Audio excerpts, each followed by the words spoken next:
Okay. Hmm.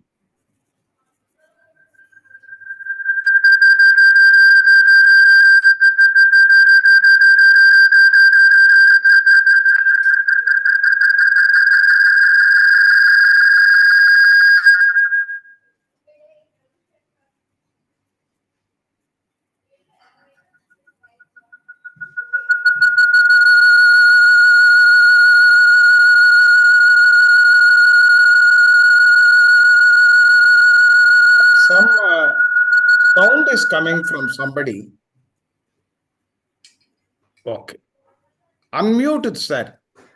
Rangarao, sir, please unmute your this one. Okay. Mic, sir. Okay, sir. Okay, sir. Okay, sir. Now it is okay, sir. So all other may. Okay. So good afternoon to all, sirs and madam.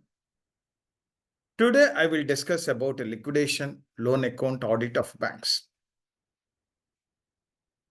The profession was started in 2017, even though the IBC code was promulgated in 2016.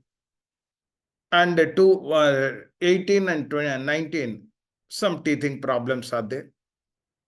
In the real sense, it was started from 2020 only. From there, number of cases are increasing, particularly in the banks also non-performing assets are increasing. The non-performing assets are to be filed as per the bank head office instructions in the NCLT. Today, what is happening means, even though professionals, they are highly qualified, highly experienced, and the particularly the experience and the professional knowledge is also there. Still, some gaps are there in day-to-day handling the CIRP or liquidation. Some gaps are there. The gaps may be either various types of gaps. Thereby, the integrity, the confidence, the trust on some few IPs, it is missing. That's why audit importance is going to increase in the IBC cases. Some of the IPs on account of wrongdoings, the Insolvency and Bankruptcy Board of India or the insolvency professional agencies, they are taking some disciplinary action by imposing penalty or suspended the practice for 2 or 3 years or some monetary penalty. All these things are happening. That should not arise. Why? Because we are matured person, we are qualified person, we are professional person, we know how to handle all these things. Even today also I am the facilitator to you. Whatever the information I am presenting to you all. But at the same time, the best practices are to be copied. That's why earlier also I told about the time management planning that are required. After that, I told about digital footprints also. All these things to enhance, to increase the efficiency and the effectiveness of the IBC cases. But whenever I am listening, some of the IPs, they are doing some wrongdoings. Thereby, there is no other alternative for the regulator like IBBI or IPS. They are giving some punishments. Once the punishments are given, it is a image risk. The image will tarnish. Second one is once the regulator, they are going to empanel the IPs, they will also verify the IBBI website. The total history is available. Search command is also there. If your service providers menu in the IPs, if they mention the name, automatically the full particulars are available. It is a public website. It is not a confidential one. So whenever they are giving any cases, parallelly they are verifying the various the aspects. That is also required. Today, some of the IPs, they are defaulters at the bank. If the civil report is taken by the bank, if they are defaulted, then the bank, they are not believing and the confidence will lost. And once this person is defaulted with the bank, how he is going to handle the non-performing asset? That's why whenever the recruitment for IPs are happening before the registration, either IPA or IBBA, they are verifying the civil reports of the IPs also. So the person who is going to admit in the IBBA as a member, all whatever the code is there, that code is to be followed. If we are violating the code, there is no other alternative for IPA or IBBA to take a disciplinary action. Yesterday, I told about the banks are also auditing, particularly in the, and I am talking about the COC, the financial creditor. If it are, the IP is also not discharging properly and exorbitant fees, either in CIRP or the liquidation, or they are engaging the services of related parties for various services like valuation or the transactional audit or the supporting staff, then automatically the public, they will comment adverse comments. We are inviting unnecessarily. We should stop that one. So that's why the audit is also very, very important. Once all IPs are perfect, without any mistakes, all compliance are doing, audit meaning will disappear. Not only in IBC, even in organization, if all are perfect, all are doing as per the extent instructions of the organization, audit is not required. Why the audit is required? Because instructions are giving, they are not adhering or they are violating the instruction. For that only the auditor rule, whether they are adhering the organization's instruction or not. In the IBC also, we have to adhere the code of conduct. Whatever the best practices, we have to adopt and we have to follow the rules and regulation. Thereby, the image of the profession will also increase. Today, I will discuss about the liquidation loans audit of the banks.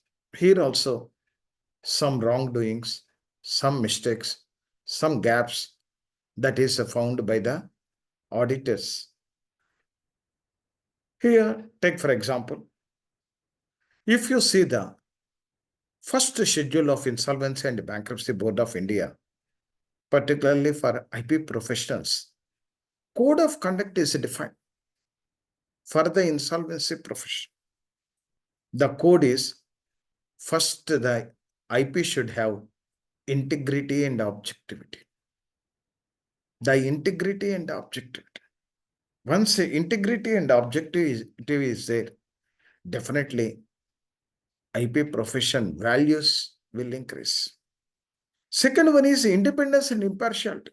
Whenever he is discharging his duties, whether it is in CIRP or liquidation or voluntary liquidation or prepacked insolvency or personal guarantor to corporate debtor, whatever the assignment, the financial creditor or the adjudicating authority allotted to you, we should play the role of independence and impartiality. Ultimately, the objective is to satisfy the stakeholders. The stakeholders are the creditors, either maybe financial creditor or the operational creditor or class in creditor or class of creditors or the employees and the government and the society as a whole, including corporate debtor, at least erstwhile corporate debtor. Because there are also some shareholders. So they are also aspiring some amount. In the waterfall mechanism, the last item is the equity share capital to be paid. If at all we are able to satisfy up to equity shareholder, that is a great achievement. The third one is professional competency. Competency to be increased. Today I am giving lecture. Yesterday I have given lecture. Out of my lecture, if you grab 20 or 30% knowledge, that is sufficient. In any way lecture, 100% may not fulfill. And some strategic thinking. Because here, even lectures also, through lectures, we will get some information. Value addition. 100% may not be possible because of the listener as well as the speaker, both are should be attentive. Then only the results will happen.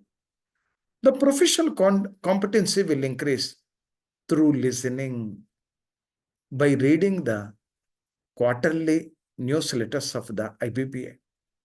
That is a beautiful journal. We need not verify the other journals. What is a beautiful journal is nothing but IBBA quarterly journal.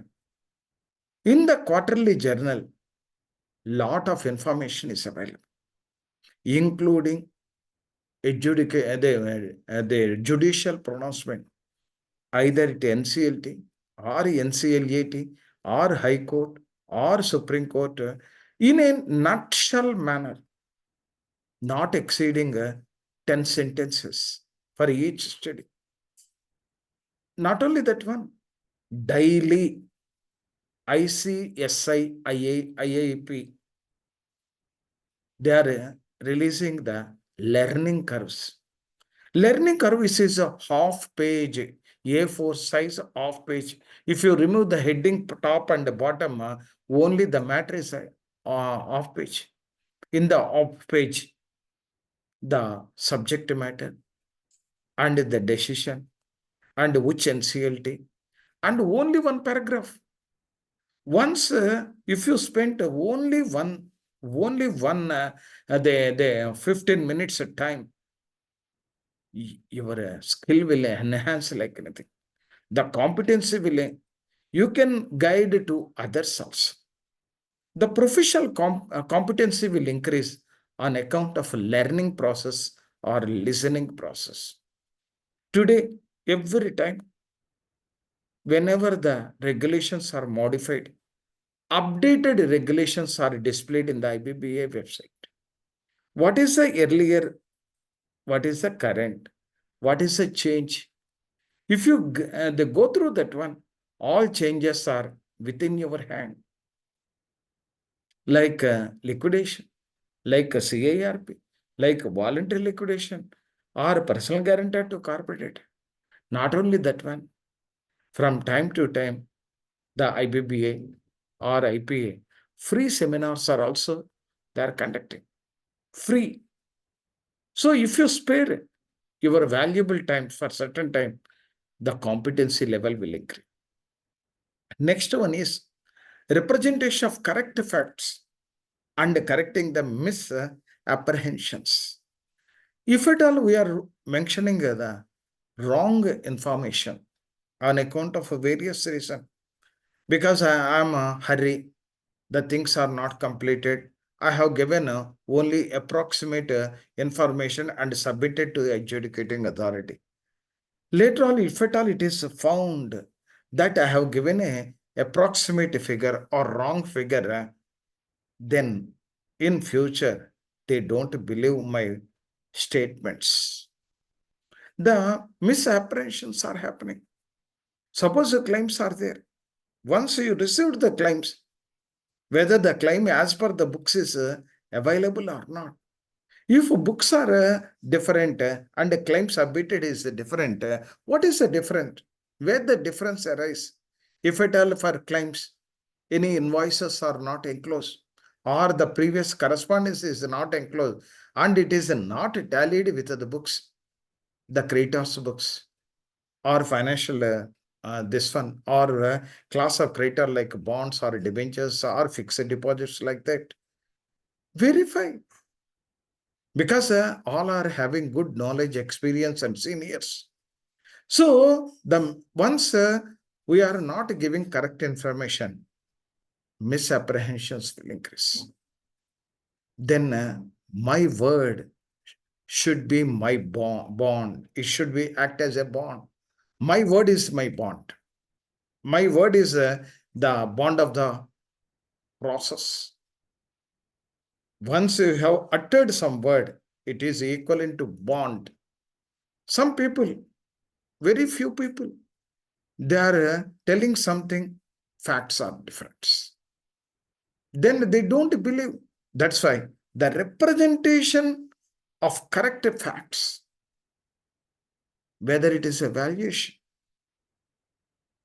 or the preferential transaction or undervalue or extortionate or fraudulent transaction, once with the help of evidence, if you find that this is a wrong, means then you please inform to others. Next one is information management. Particularly, you are going to handle the company. Lot of information is there. Information with regard to staff, information with regard to assets, information regarding to financial aspects like liabilities or assets or income and expenditure, information with regard to the particularly marketing, who is your customers, who are the suppliers, who are the shareholders, and who is the key managerial person, and who is your bankers, and who is the intelligent, all the information management. Second one is, once any information required by you, you have to use the correct person. If at all you have chosen the wrong person, the information may not be available. Or if at all available, it may not be correct also. So the information management is a lifeline of the CIRP process or lifeline of the liquidation process or lifeline of the voluntary liquidation process or the lifeline of the personal guarantor to corporate debtor or the other whatever the products that are released by the IBBA from time to time. Today also, whenever I am discussing, I am talking about IBBA products. Today, IBBA products are CIRP, liquidation, voluntary liquidation, personal guarantor to corporate debtor, and pre-packed insolvency. In the coming days, cross-border or group insolvency products may also release. These are the products. And each product, as a professional, we have to handle the product that is nothing but event management. In a simple word, it is called event management. The CIRP is a event management that to 180 days it should be completed. All events, all sub-process of the CIRP process. The information management. Once the information is blocked, decision-making problem will arise.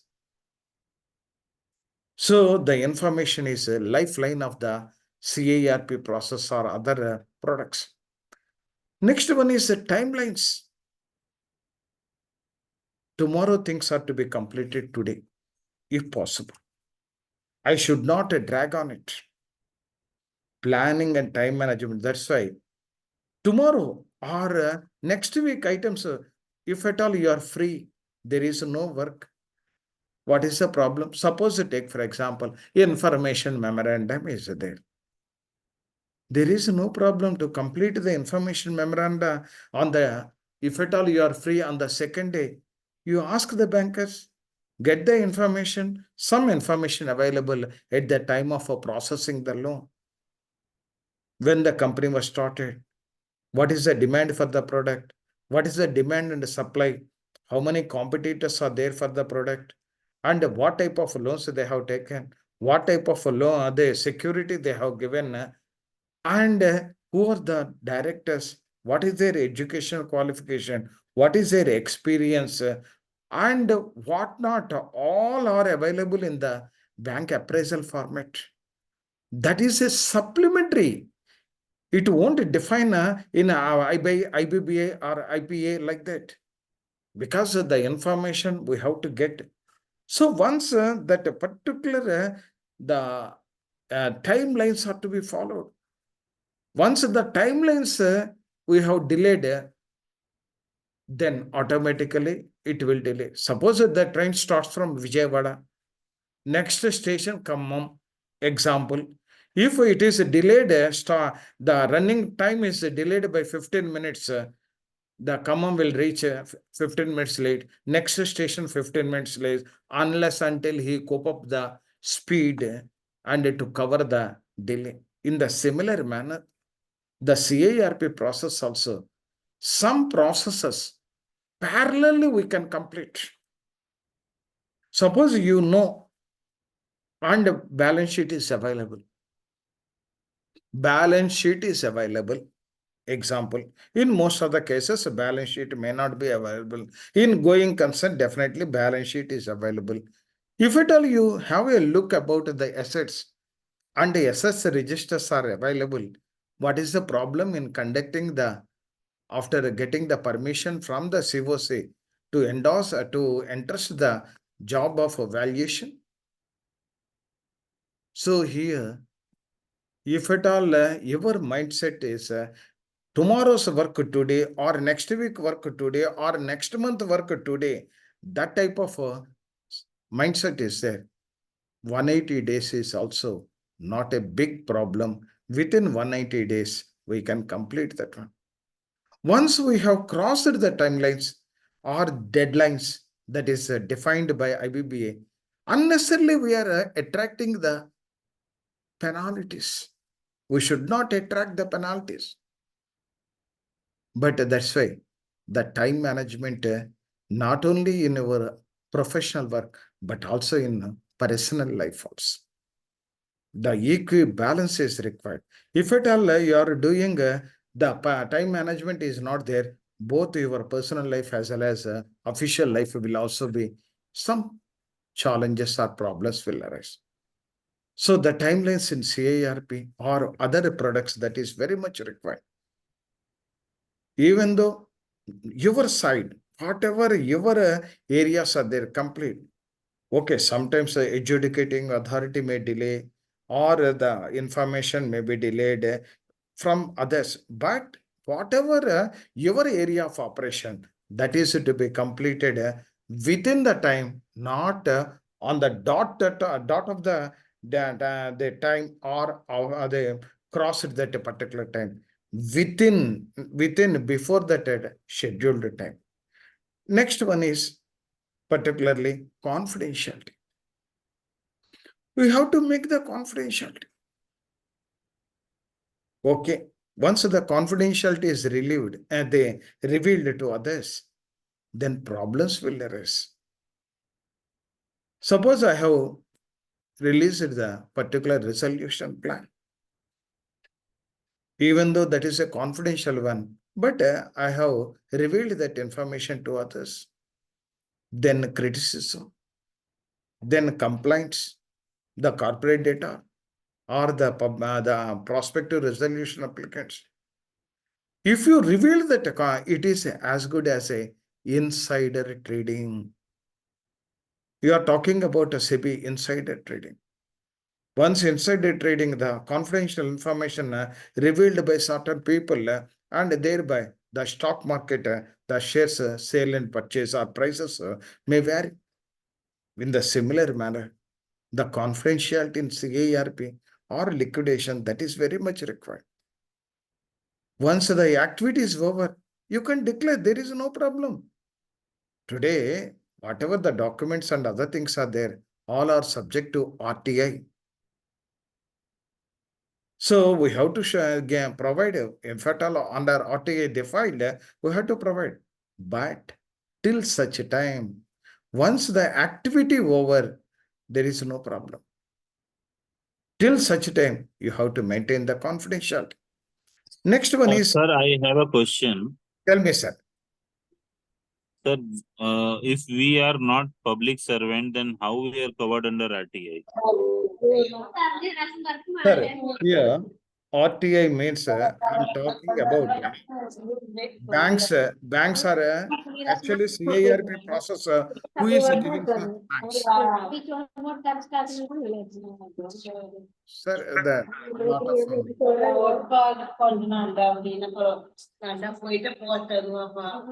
sir, some cross-talking is there, sir. Sir, banks are providing the banks are filing the case, and other borrowers or some people, they may ask the banks under RTA also. That type of information, you may not comes under the public this one, but you are handling the case of the public sector banks or the public organizations. So that's why sometimes even take for example, bank funds are to be utilized properly, and Sir, misappropriation was. my understanding on this is that we are not covered under RTI. My understanding, Correct, because correct. I had faced one I'm case. talking about. I had faced one case where I denied the information to be given under RTI. That's why I just Correct, thought correct, I should correct. speak Even here. I'm talking about the financial creditor point of view. I'm talking about from the financial creditor point of view. Again, this is also one issue. Whether the IPS information covered under RTA or not, that is get it clarified from IBBA also, or the IPA also. As a particular, correct, you raised the valid question. Sir, I am not a public servant. But particularly if at all any RTA issues are there, but the case deals with the public only. The case, particularly the companies only, that too registered companies only, that too financed by the public sector banks only. Whether RP is having any issue to provide that information or not. Once we write that IPA, they have to clarify, sir.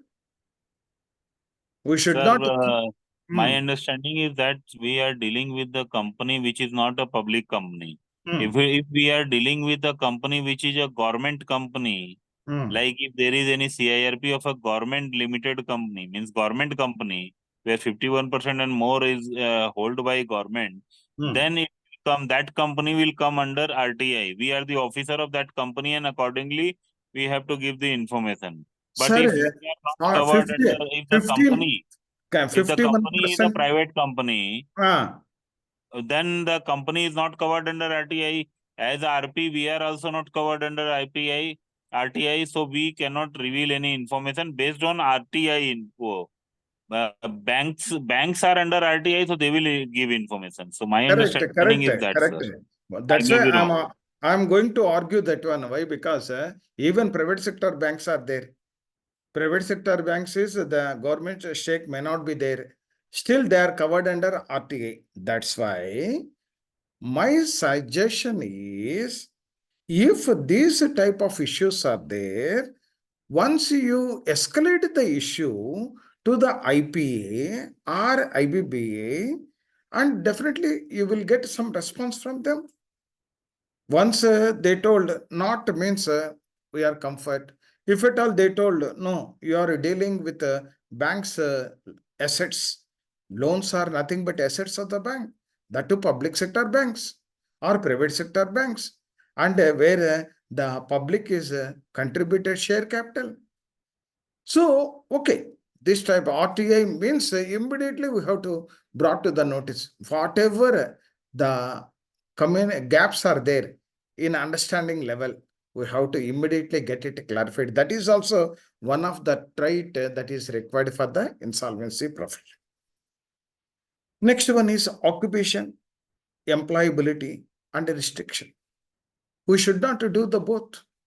That's why, particularly authorization for assignment. If at all you want to join in the organization, surrender the TFA. Or some people, we even without authorization assignment also, they are handling the cases, which is not correct, against the code. And the remuneration cost.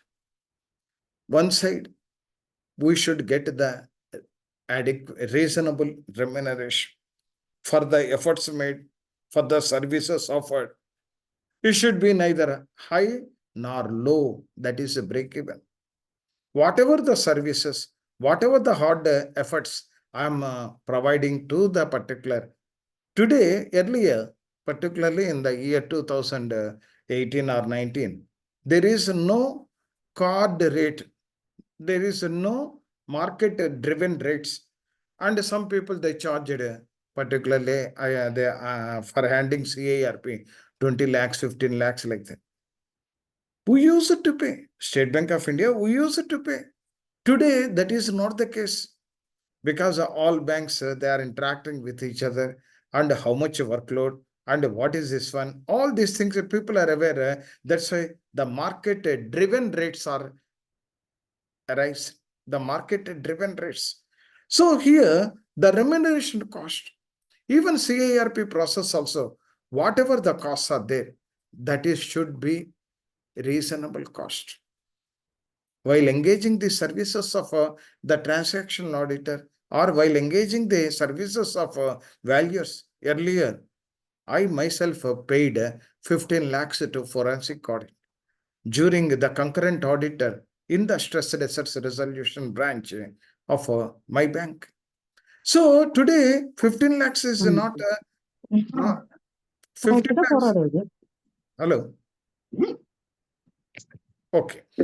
So that is earlier, not today. Today is the people awareness increased. Both the particular financial creditor and the operational creditor, all people they are having some knowledge about the IBC. And the last one is gifts and hospitality. This is mentioned in the code. This is mentioned in the code.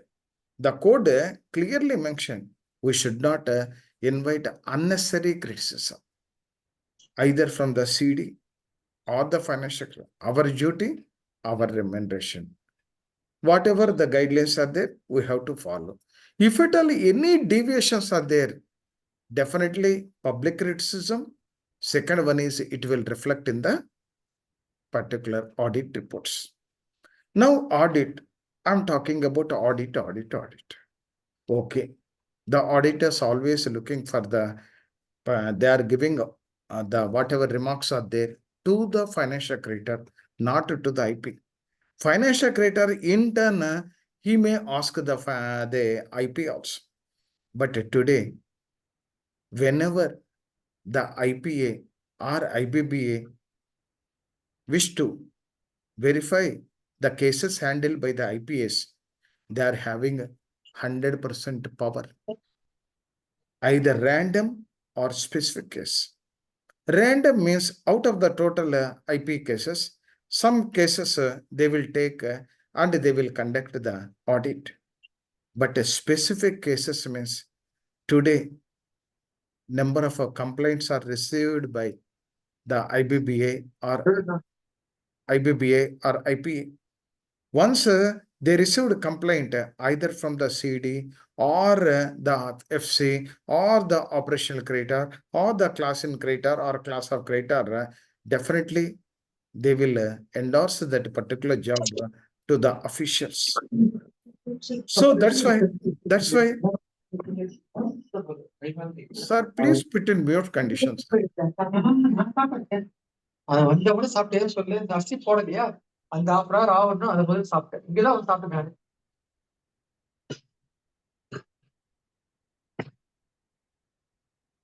Okay. Please put in mute condition, sir. It may interrupt to others also.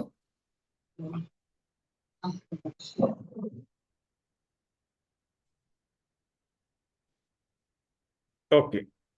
Now coming to that particular gifts and hospitalities. We have to do our job. For that job, suitable remuneration, that is authorized payment made by either COC or adjudicating authority, whoever fixes the amount. Beyond that, if at all we are aspiring for any other gifts and hospitality, then it gives some discomfort and it invites this one. Okay. Now coming to disciplinary committee of IBBA. Before going into the subject, I wish to they discuss one disciplinary committee case recently, and after that we will proceed about the liquidation process, whatever the irregularities that are happening and what are the provisions that are there, all these things with regard to liquidation as well as compliance also. So now the disciplinary committee of IBPA or IPA decisions, that edition, name of the corporate data. Nirav Anupam Tarakas Euro Ceramics Limited, that is corporate data 1. And Shri Bhav Polywaves Private Limited, that is corporate data 2. And Shri Bhav Polykinetics Limited, corporate data 3. This is the CIRP dated 21/12/23 followed by liquidation.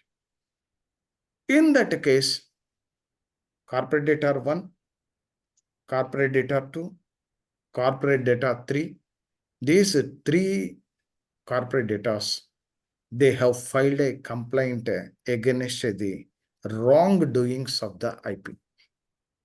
Wrongdoings of the IP.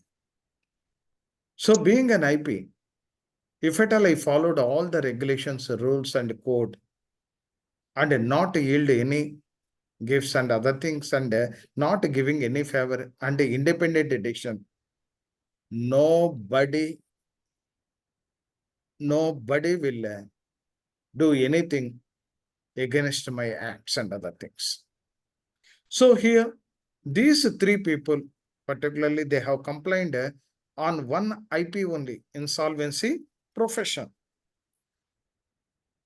The first corporate data talked about issue in auction under liquidation process of the CD1. Issue in auction under liquidation process of corporate data 1. The IP has been accused of multiple auctions of vehicles. Why multiple auctions? Why not single auction? E-auctions, the platform is also available. And whenever you are giving a public announcement, multiple auctions, okay. In case in one auction, some assets are left over, not buyers are not there, then you go for a second auction for the leftover assets. But intentionally multiple auctions, including previously sold vehicles in subsequent auction. What is this? Whatever the sold earlier, again auction, causing inconvenience to the potential bidders and contravening the liquidation regulations, as well as being non-transparent during the process. Once this has happened, there is we should not criticize the corporate data also. Why he is approached means on account of wrongdoings only.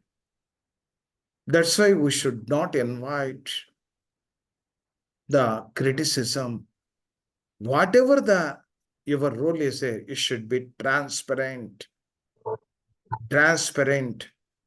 So the issue in auction, sir, please put in mute condition, sir. So the issue in auction under liquidation corporate data 1. The IP is accused in multiple auctions of vehicles, including previous vehicles sold in subsequent auction. notice causing inconvenience to the potential bidders and contravening the liquidation regulations. मेरे साथ एक बहुत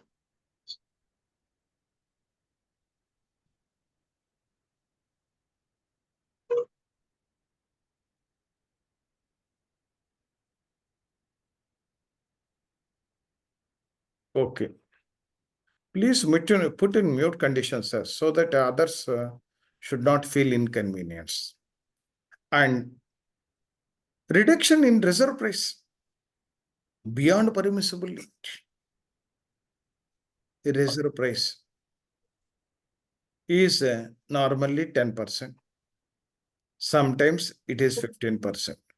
The IP allegedly reduced the reserve price of vehicle up to 33%, as against a prescribed level of 25% limit allowed the regulation, allowed by the liquidation regulations. Once the regulations are clearly specified, not exceeding 25%, what authority is having? 33%, 33.33%, which is against the regulation. Definitely some corporate data, so they will approach. Once he is giving a cheaper price to the corporate data assets, then the stakeholders will get a less amount during the waterfall mechanism or appropriation of payments. The DC, particularly the disciplinary committee, found that services rendered by IP in violation of the code of conduct and regulations prescribed. That's why whatever today or yesterday I have discussed, audit means it is not only for the banks. IPs are also will conduct at any time on random or specific or IBBI.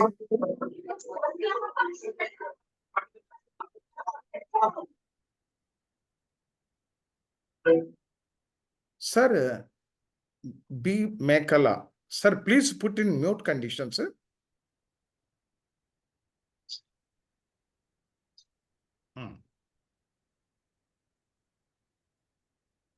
So, the disciplinary committee found the services rendered by IP in a violation of the code of conduct and a regulation prescribed.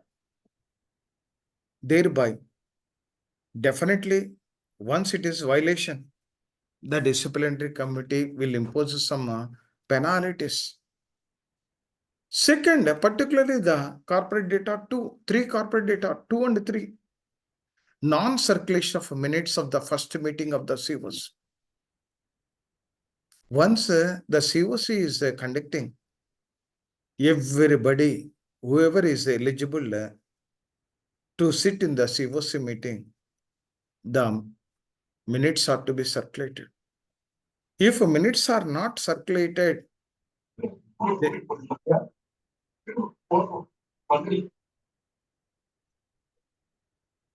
if minutes are not circulated, then it is a problem. So that whatever the decisions you are taken, that is void. Sir, please put in mute condition, sir. That make Allah be.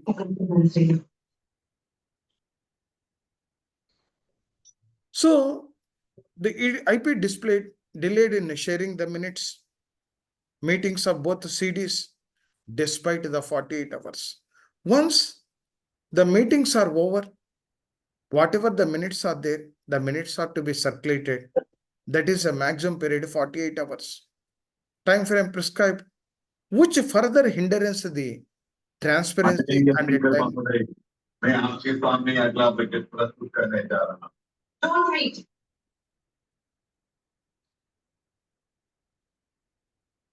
Hello, sir. Mekala, sir, B. Mekala. Please put in mute condition, sir. आपने हमारे MLA को चुन के क्यों डाला? हमने झूठी बात सुनी कैसे बताएं? हमारे को टैप हो गए। आप मुख्यमंत्री हैं या कोई तानाशाह, आपको अभी इस्तीफा देना चाहिए। Let the organizers mute all.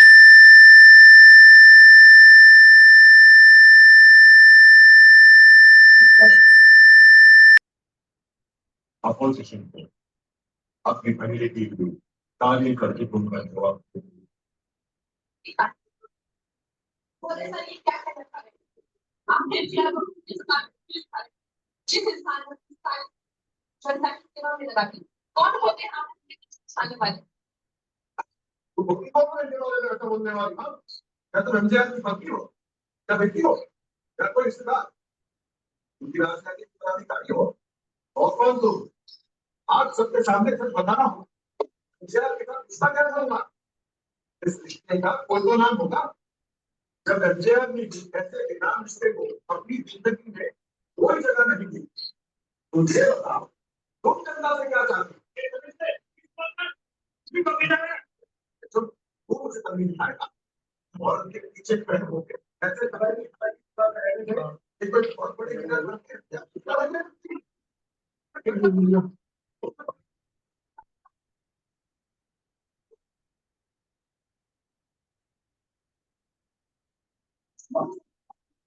Sir, B. Mekala, please put in mute condition, sir. Your voice is, please put in mute condition, sir.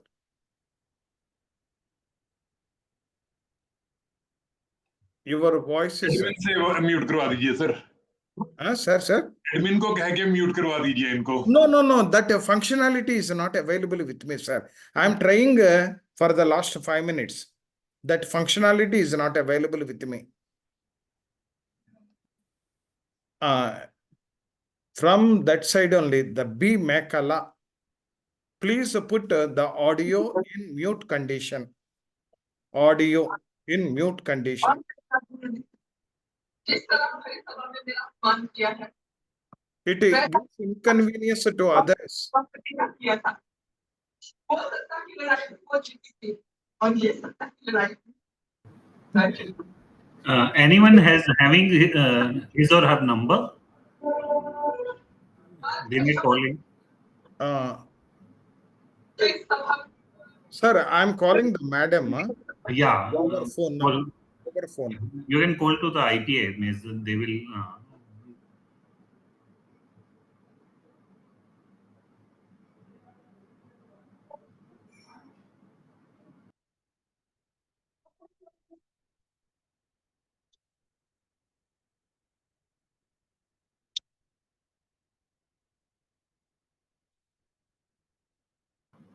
Sir, you have exit, is you can remove the,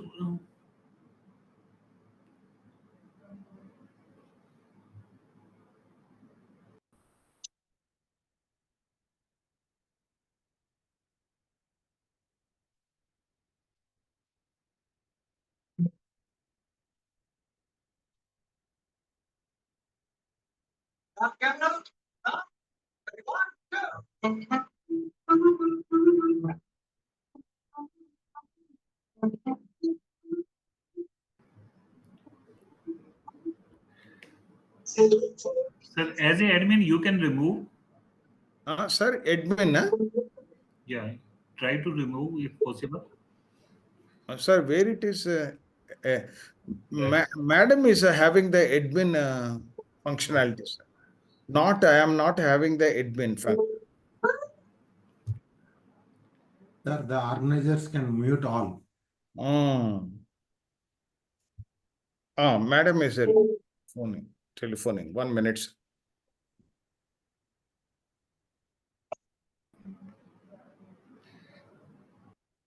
Have his or her number.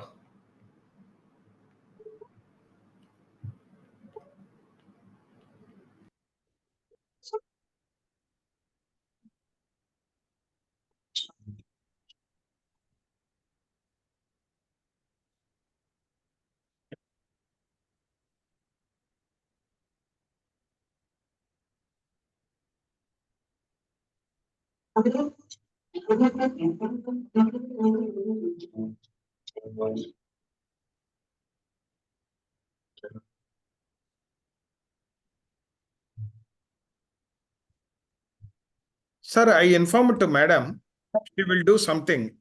Sorry for the inconvenience. And okay, sir.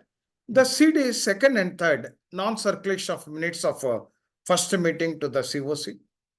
IP delayed in sharing the minutes meeting of both corporate data, that is CD, 2 and 3, despite the 48 hours time prescribed, which further hinders the transparency and a timely action. Non-performance of various activities.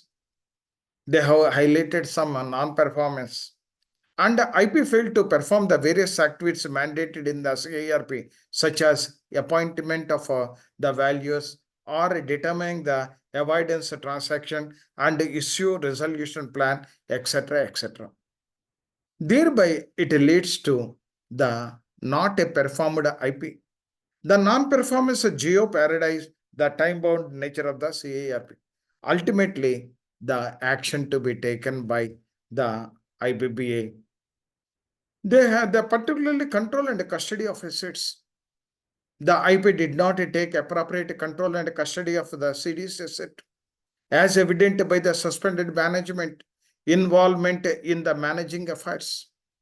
So once the company is under your control, you have to take into custody the each and every the asset should be under your control, not the erstwhile corporate data or the directors, which violated the duty of the preserve and protect the corporate data assets and withdrawal of the amount of CIRP without CIRP COC approval. What authority we are having? All financial approvals are to be approved by the committee of creditors. Without that, we should not.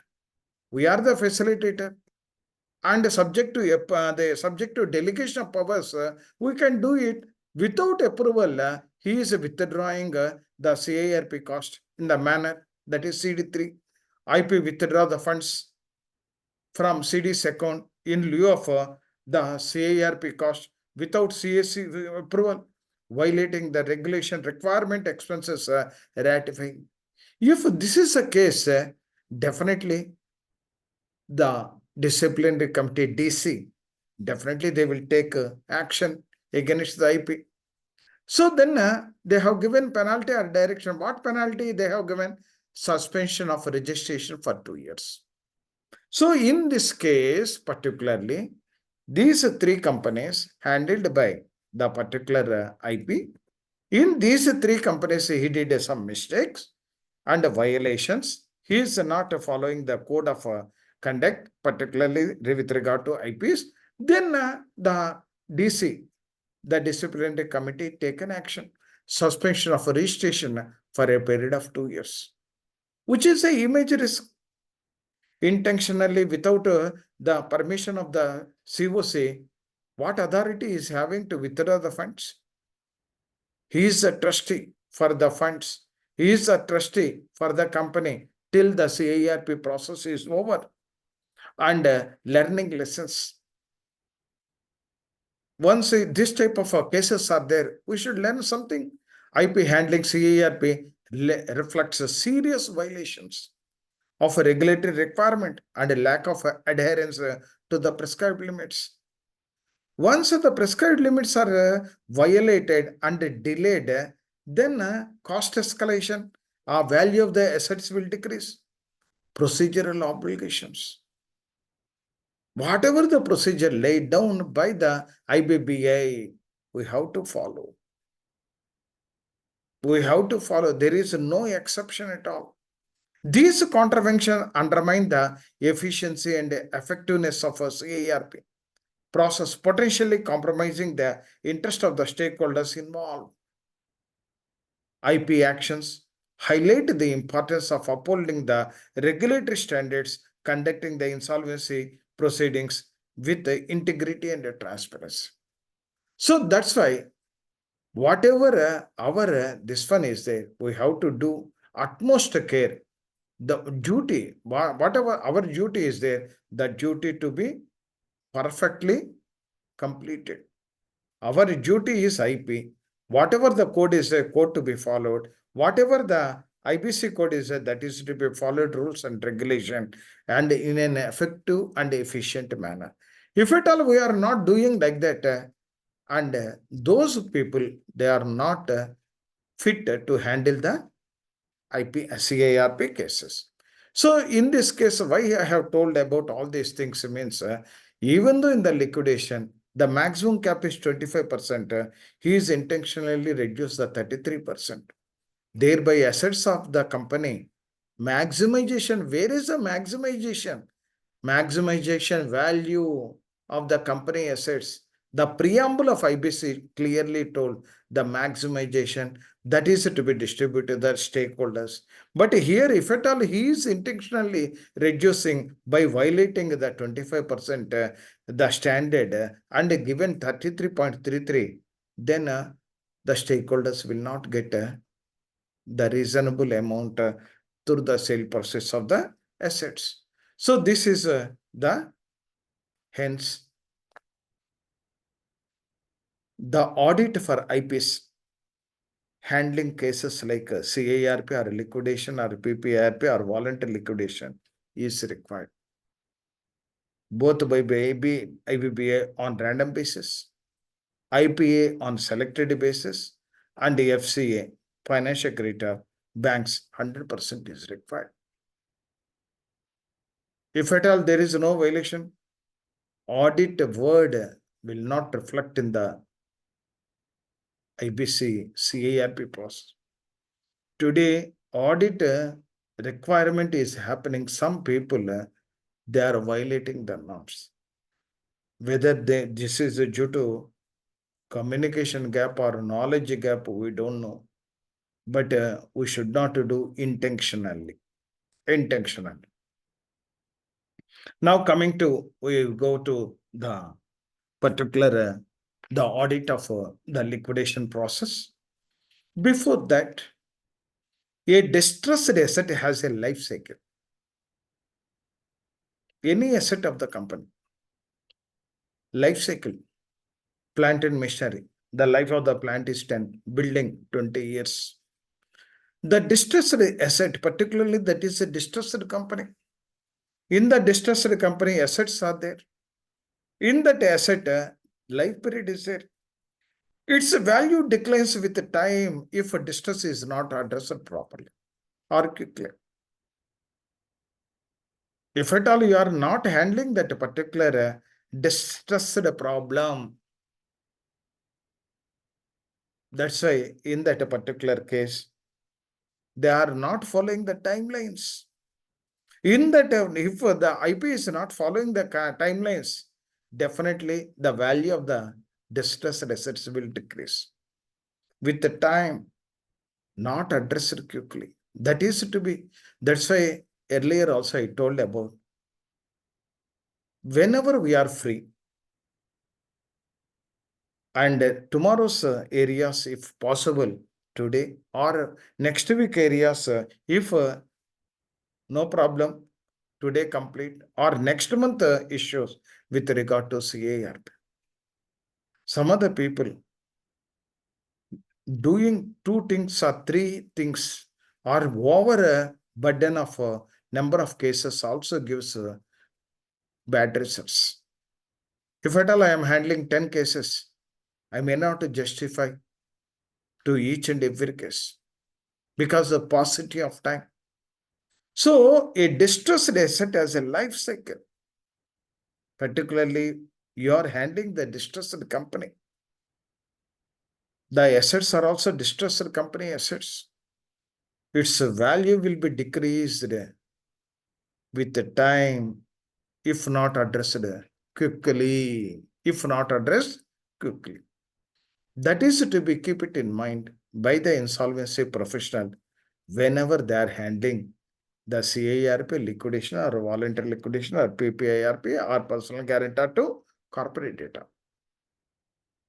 Now, we will discuss about liquidation of loan accounts, audit of banks. Liquidation also. Once the liquidation is a liquidator, what he is doing? The stakeholders steering committee is there. So we will discuss the areas. What are the mistakes that are commonly made by the liquidators in the liquidation process? Public announcement. Earlier also we have discussed about public announcement. Even liquidation also public announcement is mandatory. So if it is delayed, the total process will be delayed. What are the common mistakes that are doing by the liquidators? What are the provisions with regard to liquidation? That too, public announcement. It covers regulation 12 of IBBI, liquidation regulation. So once you go through that 12, then what is your role? Definitely it is there. So the 12 regulation of IBBI, liquidation regulations, go through that one. What they told, what I am doing. It should be matching. It should not be not equal to. It should be equal to. What is the audit checklist? Delays in making the public announcement disregarding the directive from the adjudicating authority. Regarding the publication hold both procedural and substance implication. Okay, once you delayed, it is a procedural irregularity. And the substance implications are also there. I told about the distressed asset. Once you delayed the distressed assets to be sold, delay. In the meantime, rusting of the asset or in case of building a dilapidated condition, then the value will decrease. That's why I told in the initial say, a distressed asset has a life cycle. Its value declines with the time if distress is not addressed quickly. Once I have given the delay in public announcement, some consequences. If at all that is belongs to your asset, definitely you will take more precautionary measures to dispose of the asset with a higher rate and not getting not lower amount. So that's why here, particularly substance implication, value will decrease substantially. Delayed public announcement undermines the transparency, hindrance of the creditors' ability, and assert their claims properly. Once I have not given advertisement, nobody will make the claim.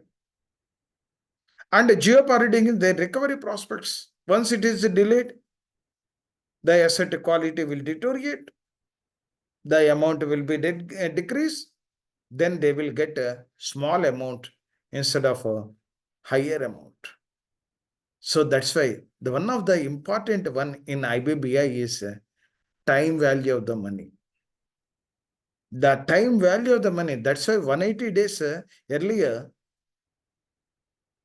if banks are filed in the cases in court, they took 10 years, 12 years, 18 years, 20 years. By that time, some of the borrowers died, some of the bankers who has given that loan, the people are not available. All these things are there. So that's why here, whatever the distressed assets are there, that distressed assets are to be quickly disposed of. If at all I am giving late, then it create some problem. And moreover, prolonged uncertainty may deteriorate potential investors to buyers. The decisions, whoever is a prospective buyer or investor to invest in that particular company, he may differ. Today he is interested. Tomorrow he may get a better option for investment instead of this one. So once we should not give any scope. Quick disposal is also required. Next, IP should ensure timely public announcement. Public announcement. Had I been there in this particular liquidator, once I taken the order from the adjudicating authority, immediately I will call the news agencies to take the particular advertisement. IP should be published for addendum in case of any correction. Why there is a necessity? Why not in one go verify once or twice? If you spend or concentrate on that particular aspect only for 10 or 15 minutes extra, then rectification, wrong information, and again one more, which is a costly, time-taking process. If at all I have given a wrong advertisement today, public announcement, and tomorrow some corrections are there, again I am giving, it not only increases time, but also the cost. Required public announcement, incomplete public announcement leads to substantial lapse. Claim verification.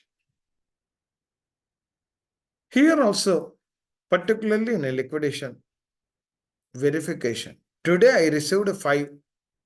Verify today itself with the help of available records. I am underlying available records. Once the company is in defunct, records are not available. Once the records are not available, it is very difficult. But some way out are required. If at all are instantly available, there is no requirement of a managerial skills, competency skills. So today in any organization, lot of challenges are there. Suppose you take for example, record that is not available. What is the other way? We have to search for other alternatives. If at all record are not available, you are keeping quiet and not included in the claims list, then later on it creates some problem. So claim verification distribution under 53 of the code provision, particularly section 40 subsection 2 of the code, regulation 31 IBBA liquidation regulations with regard to verification of claims. What are the audit checklist? Procedural delay in verifying the claims. If at all only one claim received today by registered post in the name of IP or liquidator, open that one, verify that one with the available books. If that is over, some people what they are doing is they will accumulate. If 100 or 200, once 200 verification on account of the hurriness, some of them may not they verify properly. If at all that claim is not admissible, but you have admitted, that is a problem. If the claim is admissible and rejected that one, that is also a problem. If the claim is submitted higher amount, but it is a less amount, that is a problem. If the claim is a low amount, but the higher amount, you have admitted low amount, that is also a problem. So the work is to be distributed. So as and when the claims are received, complete that process. Some of the people, they are putting in the one box and we will open on after the last date. Why last date? Is it a tender system? It is not a tender system on a specific date. So the delays in verifying claims within the mandated timeline create uncertainty and delay in the entire process. Furthermore, where the insolvency professional did not provide written reasons for rejecting or partially admitting the claims. Okay. Some reasons did not mention. Once you are admitting less amount, or once you are admitting a higher amount, or once you are rejecting the claim, or once you are accepting the claim, for all these things, your written comments are required for each and every claim. If some worksheet is required, that is also. Take for example, if at all any foreign claim is there, as per regulation, what they told, RBI defined foreign exchange rate, the Indian and foreign currency rate on the liquidation commencement date. You have to go through the RBI website. On that day, what is the INR and dollar? Take the printout and affix it to that particular this one and calculate whatever the amount is there into the dollar, whatever the amount is there, the dollars are there, dollar into that amount and arrive and sign it. So here for each and every claim, whenever I am accepting or rejecting, the proper worksheet is also required. Worksheet means it may be the big word, but for each and every claim, one stapler, one paper, and why you are admitting, why you are not admitting, why you are less admitting, why you are more admitting, or why you are doing that foreign currency, the claims. So undermines the transparency, procedural fairness, potential leading to disputes in litigation. Non-filing of the stakeholders list in insolvency and bankruptcy website exacerbates the transparency concern of the stakeholders' ability to access. Once the claims are there, are admitted, what is the problem in displaying that amount in the required website, whether it is a company or IBBA website? Once you display it, it is a transparency. Tomorrow, if the claimant told that I have not received whether admitted or not, you should see the particular website, open that one, how much we have admitted your claim, or full amount or partial amount or more than this amount, whatever it is there. Stakeholders' ability to access the critical information, their anxiety, whether my claim is admitted or not, substantively. Absence of calculation, verification sheets. Some of the claims, verification sheet or a calculation sheet. Just I told about some foreign claims are there. $100 example. What is the inside the liquidation commencement date? What is the official rate of the Reserve Bank? Take that one and calculate that one. And whatever the proof of RBI, attach it. Take the printout and attach. Tomorrow, nobody will object. Nobody will comment. No auditor will pinpoint the lacuna. Admit the claims and verification without verifying security interest compromise. The accuracy, integrity, and the liquidation process jeopardizing the creditors' recovery.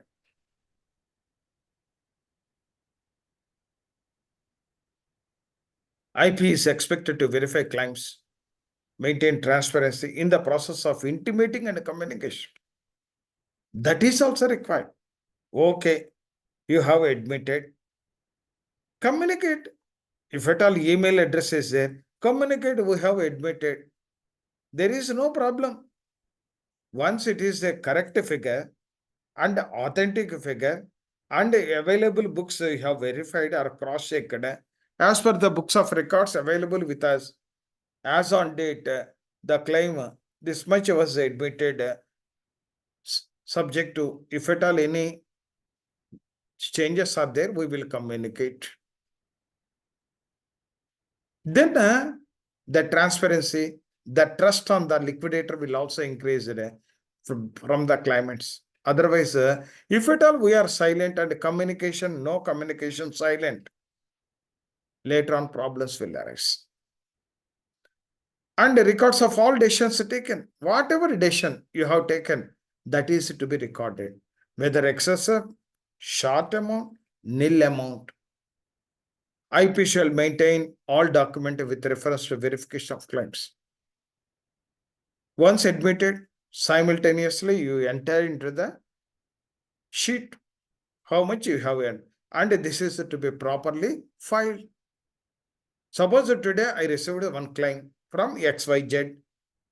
You enclosed the invoice or bill of exchange or a transported document where the goods are provided to the company by way of lorry receipt or railway receipt or particularly transportation or the bill of lading through ship.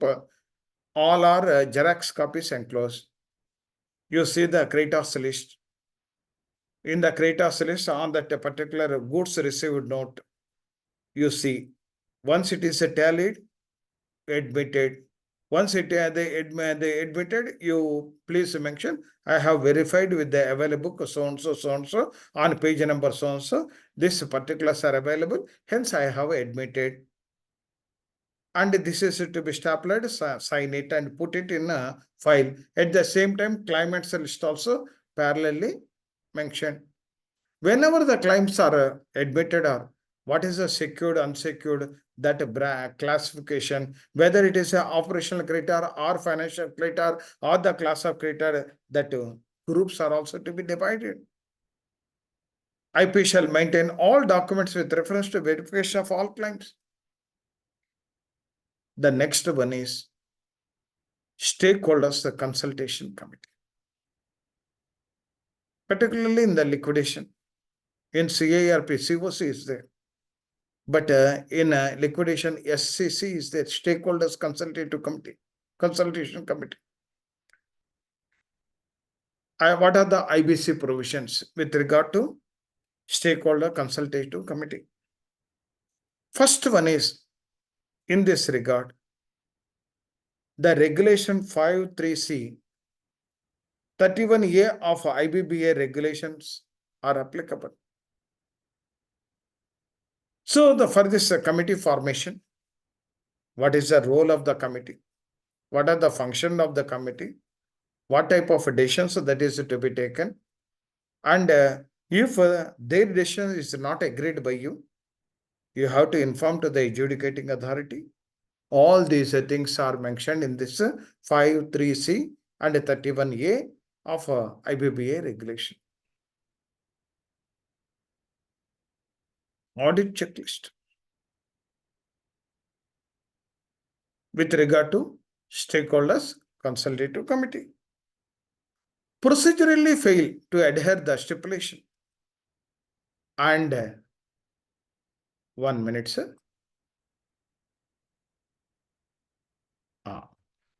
Stipulated times procedures undermines the efficiency and transparency, stakeholders and engagement, hinder the timely decision-making resolution, liquidators disregard the seeking advice of the stakeholders consultative committee. Once it is there in the regulation, why I disobeying the stakeholder consultative committee formation and take their advice?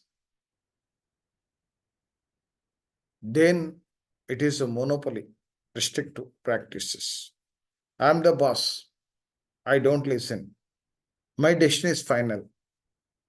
On critical matters such as auction process, reserve price compromises, the integrity, fairness of liquidation proceedings, raising concerns about the equitable treatment stakeholders and the optimum asset realization. Ultimately, through liquidation, optimum asset realization is required. Max, not minimum. Maximize the sale proceeds by selling the assets.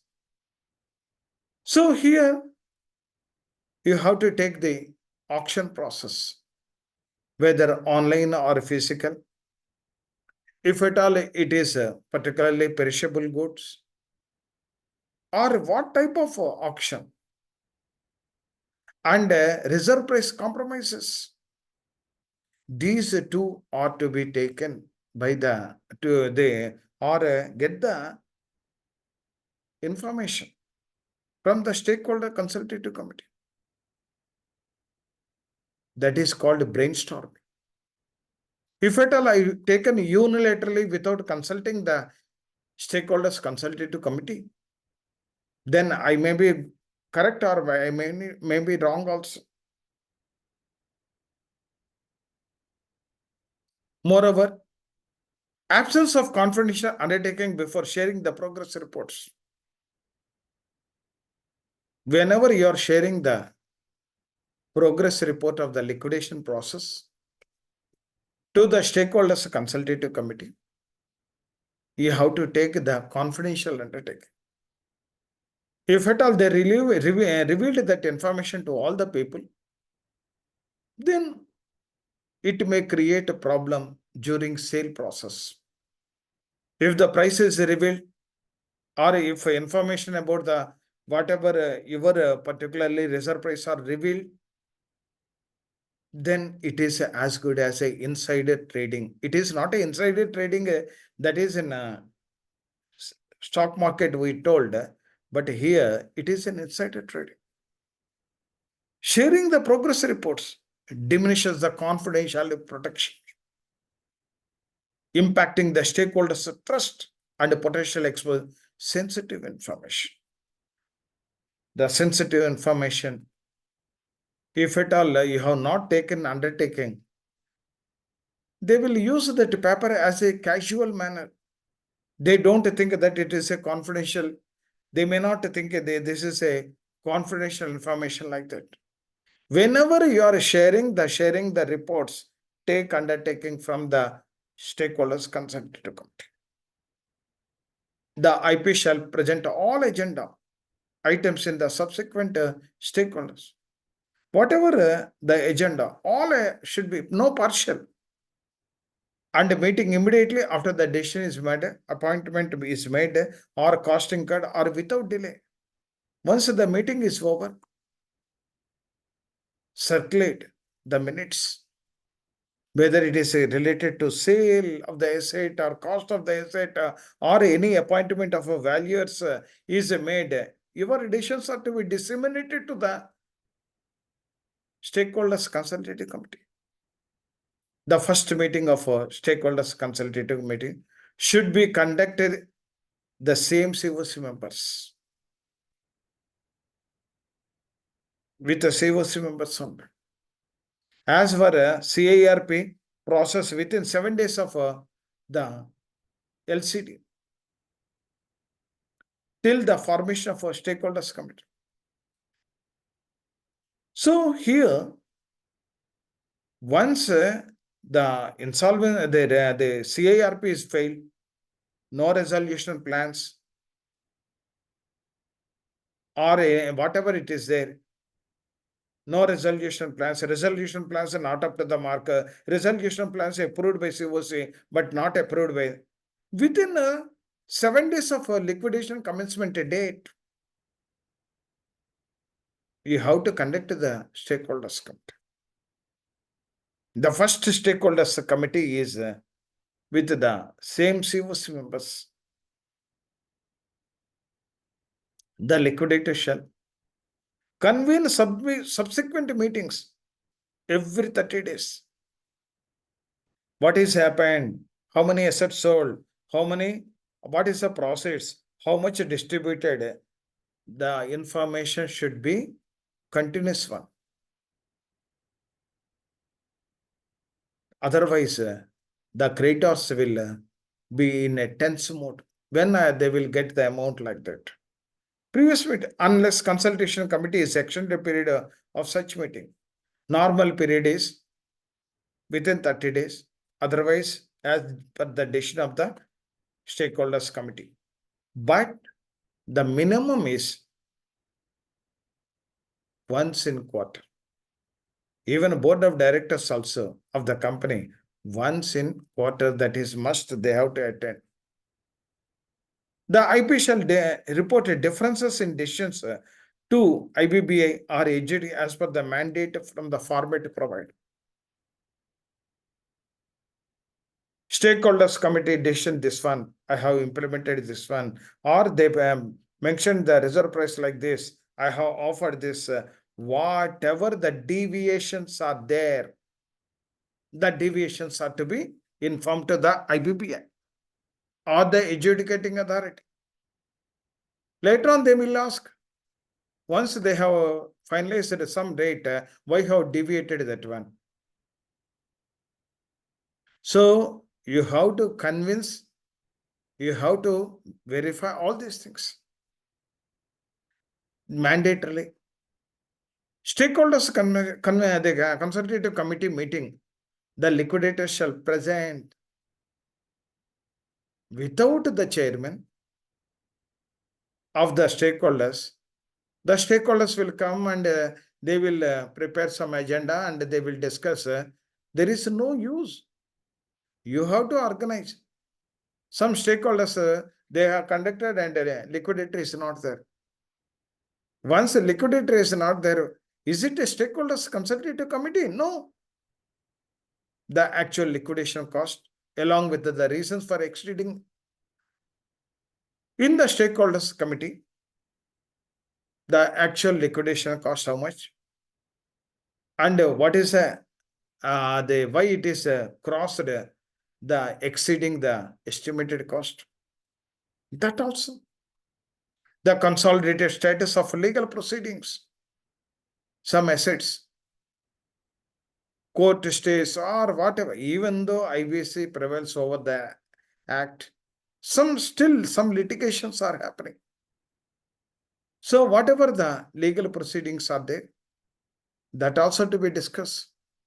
The way out that is to be get from the stakeholders consultative committee. The progress report made in the process. Whatever the progress report up to that point of time, whatever the progress report is there, the progress report to be submitted to all the people, particularly the stakeholders consultative members, by taking the confidentiality undertaking from them. Appointment and fees of the liquidator.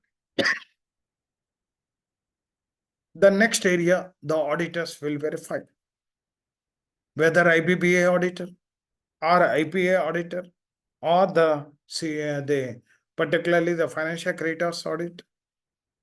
Because ultimately the funds are to be arranged whenever required by the liquidator. What are the IBC provisions with regard to this one? Regulation 4 IBBA liquidation regulation, 39D CIRP regulation, IBBA circular number so 2023 and IBBA circular 2024 April also, that is 71, that is one more is 61 with regard to the appointment, that is the fees of the liquidator. These are the provisions. What is the audit checklist? The audit checklist is procedurally observed discrepancies in calculation of liquidation fees. Even though the funds are with you, even though the bank account are operated by you, and you are the signing power, it doesn't mean that as much as I do not withdraw, as eligible amount only I have to withdraw. The omission of liquidator cost from the sale process and the arbitrary exclusion of time periods for fees. If at all any exclusion time periods are there, you are joined in the month of end of the month, and the first 29 days you are not there, or 31 days are there, 30th day. We should not claim for full month. If at all it is fixed, not depending on a Companies Act provisions. So sale, certain commission, disperse a certain percentage of commission like that. And that too based on the period. These procedural lapses undermine the integrity and fairness of the insolvency proceedings, potentially affect the distribution of assets, creditors' satisfaction. We have to build up the reputation. Once we have followed the rules and regulation or IBBA circulars, then reputation will increase. Collective procedural lapse, lack of a transparency regarding fees disclosure. What is the problem? in disclosing that one. In progress reports and the absence of requisite approvals. In some, the approvals are not there. Without approvals, I am not eligible to draw even single rupee also. I am the watchdog for the funds of the particular organization. The fees determination indicates substantial deficiencies. Oversight and accountability may create substantial lapses. That's why in the starting, I have told about one IP. 2 years they have suspended IBBA. IBBA suspended 2 years. You are not eligible to act as insolvency professional. RP should continue function till the order of the appointment of the liquidator. CIRP to liquidation. So the earlier RP will continue till the liquidator will appoint, passed by the NCLT. The fees of the liquidator calculated should be in line with the regulation 4.2 of IBBA liquidation rules. So here, the standard operating procedure like rules, regulations are there. Even banks also, they are having their own this SOPs.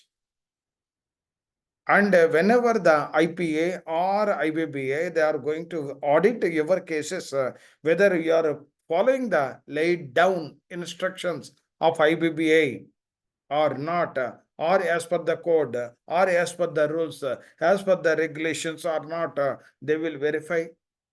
And they will take the latest guidelines and accordingly they will verify. If at all any deviations are there, they will brought to the notice of a disciplinary committee, and the disciplinary committee may take the suitable action. Appointment of professional. After this, we will break for tea, 10 minutes. Appointment of professionals like valuers or supporting staff or outsourcing staff.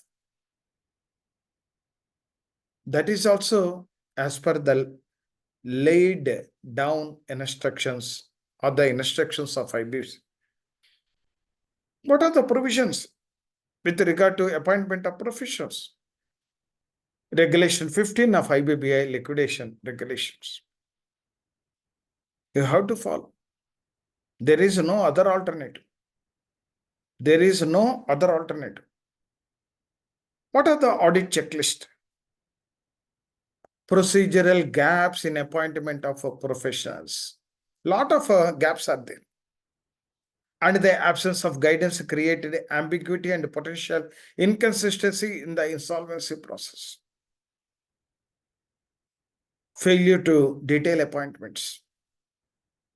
Who are appointed? The amount is paid to whom, for what purpose, what is the period, whether you have called that a particular the tender system like that or expression of interest like that, and you have chosen the L1 rate or not, their tenure, when you are going to remove their progress report. All are the procedural inconsistency. Definitely, the auditor will mention all these things. Hindrances, effective oversight and accountability. Once these are happening, then accountability will happen. To overcome the accountability, we have to follow. Once I have appointed one valuer, whether he is a registered valuer or not, what is his registration number, whether still the certificate of practice is there or not, whether any adverse remarks against him or not, or what is the tenure, when I am going to remove, or the progress report for valuers is not required. It is a certain specific area. But other than that, if at all continuous staff is required for day-to-day affairs, because sometimes even liquidation process also, the company should going concern concept. If it is the company is in good condition, the liquidator should sell the asset as it is, as a going concern, to get the better price.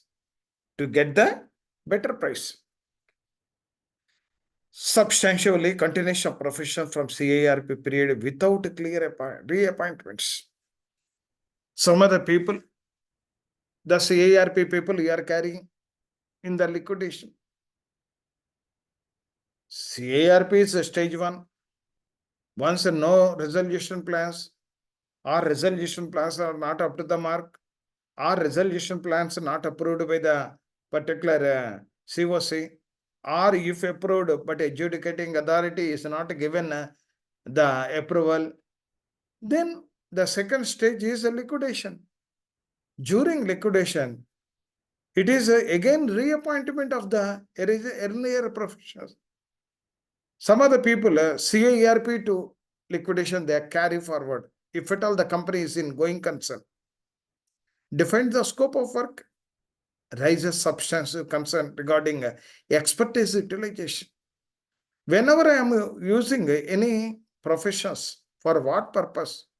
Whether I am using those people in a proper manner, otherwise it become white elephant for the company. It eaten away the assets of the company, because I have to pay. Once a asset is sold, if at all I am paying this amount, then automatically the distribution will be less to the stakeholders. IP shall always demonstrate in cases assistance has been taken by IP professional appointed through written contemporaneous record for all the decisions. Why you have taken one person? For what purpose? What areas, what services he is going to provide? All these things that is required. The reason for taking such a decision, the information evidence in the support of such decisions, all are to be recorded properly. Once it is recorded, later on nobody will, whatever the audit is there, it is very easy for you, and it is very easy for Cakewalk to answer the queries raised by the auditors. So that's why you have to demonstrate the cases through written contemporaneous records for all the decisions. Now we will break for tea 10 minutes, sir. After 10 minutes, we will again go through this one. Now it is 4:10, 4:20, we will assemble.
Okay, sir.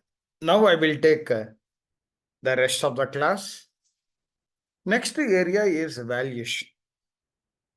Next area is valuation. What are the provisions of IBC?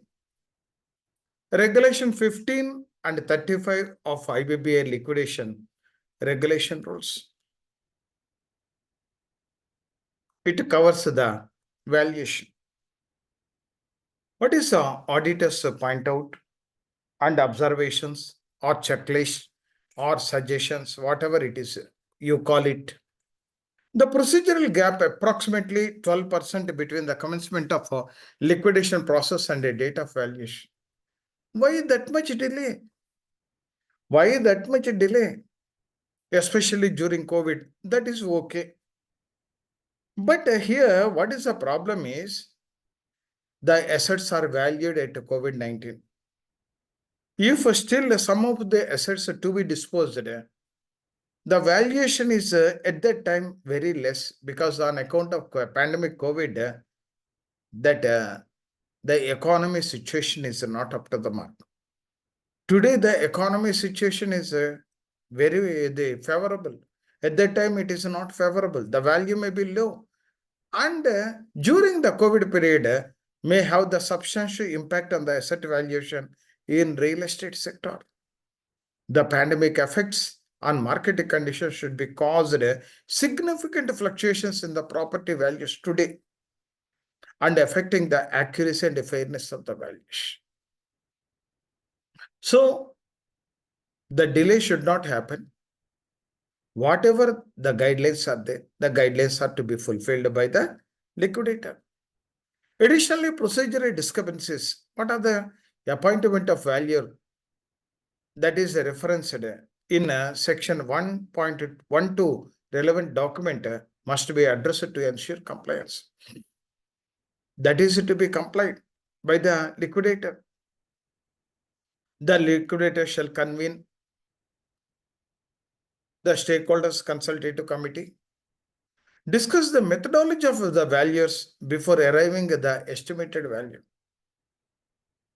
He has to discuss what methodology he has adopted in valuing that particular property as per the registered valuers organization or IBBA guidelines. In case of any difference valuation reports, two values more than 25%, then only the third valuer is required. Otherwise, third valuer is not required. So once the difference is more than 25%, then only the third valuer. But in some other cases, even 20%, 15% difference, the valuation report, which is a costly one, which is won't give any purpose. Also, where the valuation asset is not conducted CIRP, the liquidator in consultation, that is stakeholders consultative, may form an opinion to conduct a fresh valuation within 7 days of the liquidation commencement date.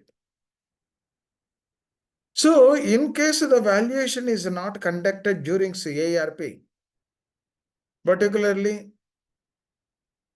the initial days only, the CIRP is not required and no resolution plan for that particular company is also not there as a going concern, and no bids, nothing. Lot of issues are there. That's why some of the cases are direct liquidation. In that case, once the liquidation commencement date is there, within 7 days that process to be started. Sale of assets, auction, eligibility under 29A. Whenever you are selling the goods, 29A to be verified on the prospective buyers, the sale of assets, auction and eligibility of 29A. What are the areas, particularly the IBC provisions? Clause 11 and 12 of the Schedule 1 of the liquidation regulations. Not only that one, even section 35 subsection 1 clause F of the IBC code. These are to be followed. Whenever you are selling the asset or auction or who is a buyer, you have to verify their credentials, whether section 29, whatever the restrictions are there, if the buyer is having, we should not sell the property to him. Procedurally identified issues highlight the significant deviation from the established protocols. The IBC is telling something, the liquidator is implementing something, thereby the deviations are more. The miscalculation payment timelines. And sometimes they will tell some date, 25% they upfront paid, remaining 75%. After that, from the last date, if it is delayed, there is interest to be recovered. In most of the cases, they are not recovering. They are deferring the last date also without the permissions. So delays in issuing the sale certificate. Suppose today you have sold the property, immediately you can issue, then thereby the buyer can register with the registrar office. And inadequacy in auction notice demonstrate the lack of adherence. Auction notices are not given properly to the prescribed procedure, leading to inconsistency, inefficiencies in the resolution process. All are leading to inefficiency or ineffectiveness. Substantially failure to verify the bidder eligibility. Once the bidder is there, whether he is a correct person or wrong person, whether 29A is applicable to them, if applicable, what are the stipulations made? If at all the buyer is that imprisonment or defaulted to the bank, then he is not eligible to participate in the bidding. And the lack of transparency in the bidding acceptance raise a fundamental concern regarding the fairness and integrity. Once you are allowed a wrong person as a buyer, the fairness and integrity will lost by allowing bids to be accepted without requisite approval and neglecting the disclosure critical information to the stakeholders. To the substantial integrity of the process, compromised or potential resulting outcomes that are not in the best interest of the creditors of the corporator. Without requisite approvals, whenever the approvals are there, you have to take the approvals and neglecting the disclosure critical information to the stakeholders. So thereby, the liquidator is not discharging its duties as laid down by the code or regulations. Model timelines. The timelines are also there. The model timelines are to be adhered. Thereby, within 12 months, the liquidation process can be completed. Otherwise, the liquidation process will be delayed. Once delayed, then it is very difficult to get the fair price of the assets of the corporate debtor. So these are the distressed asset. If at all delayed due to rusting, due to the dilapidated conditions of the building, and all these things lead to reduce in the price. The model lines, timelines. What are the IBC provision? Regulation 41, 47, liquidation. The regulations deals with the model lines. The model lines are to be followed. What are the model lines? Particularly, they have to follow. The liquidator to be followed. Procedurally observed delays in filing the reports and application. They have not adhered the filings, reports and applications before the adjudicating authority. Disrupt the smooth flow of the liquidation process. Whatever it is there, from time to time, what are the reports to be submitted to the adjudicating authority, or what are the reports to be submitted, the registers are to be maintained. Substantially, these delays undermine the substantive objectives of the insolvency prevention, timely distribution of assets to the creditors.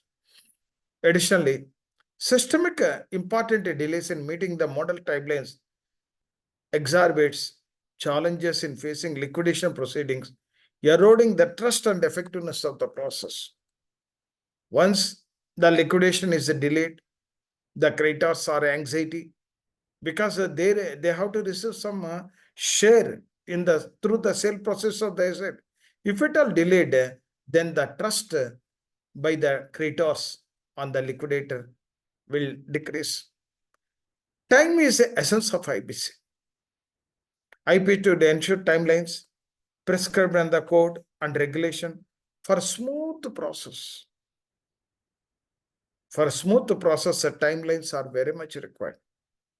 If they have not adhered, they have not followed, whatever the assets that they are going to sell, the price will decrease. The stakeholders, the confidence, confidence or trust on the liquidator will jeopardize. Preservation of records. Whatever the preservation of records for liquidator is, that is to be preserved and retrieved whenever IBBA or IBC, the IPA or anybody is asking the records, he should in a position to provide. The preservation of records. What are the guidelines that is there for preservation of records? Regulation 45A and 72G of IP regulations. These are the preservation of records regulations. These regulations are to be fulfilled by the liquidators. Otherwise, it invite adverse comments from the auditors, either IBPA or IP or any other stakeholders like the financial creditors. What is the audit checklist? Procedurally, lack of record preservation. These are the comments of the auditors by the liquidator, particularly in the event of a replacement or raising concern continuity and accessibility of the crucial information throughout the liquidation process. If records are not available, how the information will be provided by the liquidator? Whatever the records carried from CIRP to liquidator, that will be continued, that will be accessed, and that is to be retrieved as and when the regulatory authority, particularly IBBI or IPA, they are asking, he should be in a position to submit. Not only that one, adjudicating authority also. Substantially failure to preserve records according to regulation 45A2 of the liquidation undermines the transparency, accountability of the liquidation process. So transparency is not there. Records are not maintaining. Then it is accountable. This lack of recording jeopardizes the integrity. Once I am not preparing record, thereafter my integrity will lost. Why he is not maintaining? Some hidden agenda is there. If records are maintaining, the transparency, the integrity, authority issue, integrity issues will not arise. Distribution to the creditors. Failure to provide the record upon the request of IPA, insolvency professional agency, whether CA or CS or CMA or IBBA, constitutes substantial lapse. Whenever they are asking, the liquidators are not submitting the required records, either IBBA or which is a substantial lapse on the part of the liquidator. And similarly, preserving record but being unable to retrieve. Okay, records are there. It is not properly segregated, not properly indexed, not properly devised, and before CIRP, after CIRP, and whatever the minutes are separate, and whatever the agenda separate, and whatever the claims are there separate in a sequence manner, in devised manner, the retrieval is also very, very important. Being a small area, particularly CIRP, I'm not talking about the big companies, small companies. Even a payment vouchers, the CIRP cost, the liquidation cost, or the particular value cost, or the not only the values, transactional auditor costs, etc., etc. IP must ensure preservation of all records as per the list suggested by the regulation. Whatever the records they mentioned in the regulation, they mentioned all the registers, the assets register, the sale register, all these things, and the bank account.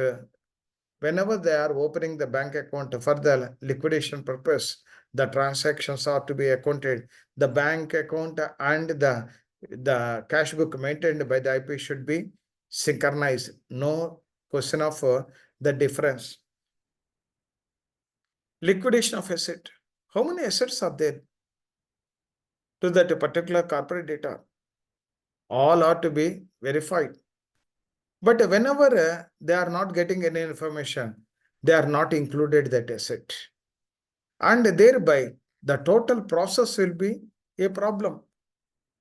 What are the provisions for this, the liquidation asset? Section 36 of the code and regulation 29(1)(a) of IBBA regulations clearly state about what is the liquidation asset like that. What is the audit checklist? Procedurally, liquidation asset mandated section 36 raises a significant concern regarding the proper initiation of management of liquidation process. Once all assets are inventorized, then it is possible to do the liquidation process in a smooth manner. Some assets are not with the secured creditors. They have not informed, and the IP, the liquidator has not get that information. Then all these problems, once the liquidation process is over, then the company name to be removed from the ROC website. So before that, whatever the assets are there, whatever the liabilities are there, that is to be appropriated. Additionally, liquidators' omission to include assets covered under security interest in the liquidation asset. Omission. Why omission? Due to the secured creditor non-response. Okay, non-response is there. Continuously chase and get the information. Otherwise, whatever the assets are there, that is not correct. Whatever the assets with the secured creditors are there, that is also company's property. If the asset value is more and the liability is less, then the surplus will be generated. The surplus will be useful to the other stakeholders for distribution. And lapses could be impede fair and transparent distribution of assets. Substantially, the liquidator decision to exclude assets from the liquidation based on the possession granted allotee in the real estate project may have substantial implementation. Whenever, particularly in the real estate, the flats are allotted. If that is removed from the total list, then once allotted means still he has to pay something, some amount, or whatever the construction value is there, whether the total amount is paid by the allotee or not, that is also to be verified. Next, filing of application reports with the adjudicating authority. Here also some lapses are there. The auditors are also pointed out the lapses. What are the lapses? What is particularly with regard to filing of application reports with the adjudicating authority? What are the provisions? The provisions are regulation 13, 15, 45, 45 of IBBI and the regulations, IBBI liquidation regulations. So these are covered. These are covered. So that's why. Only 1 minute, sir.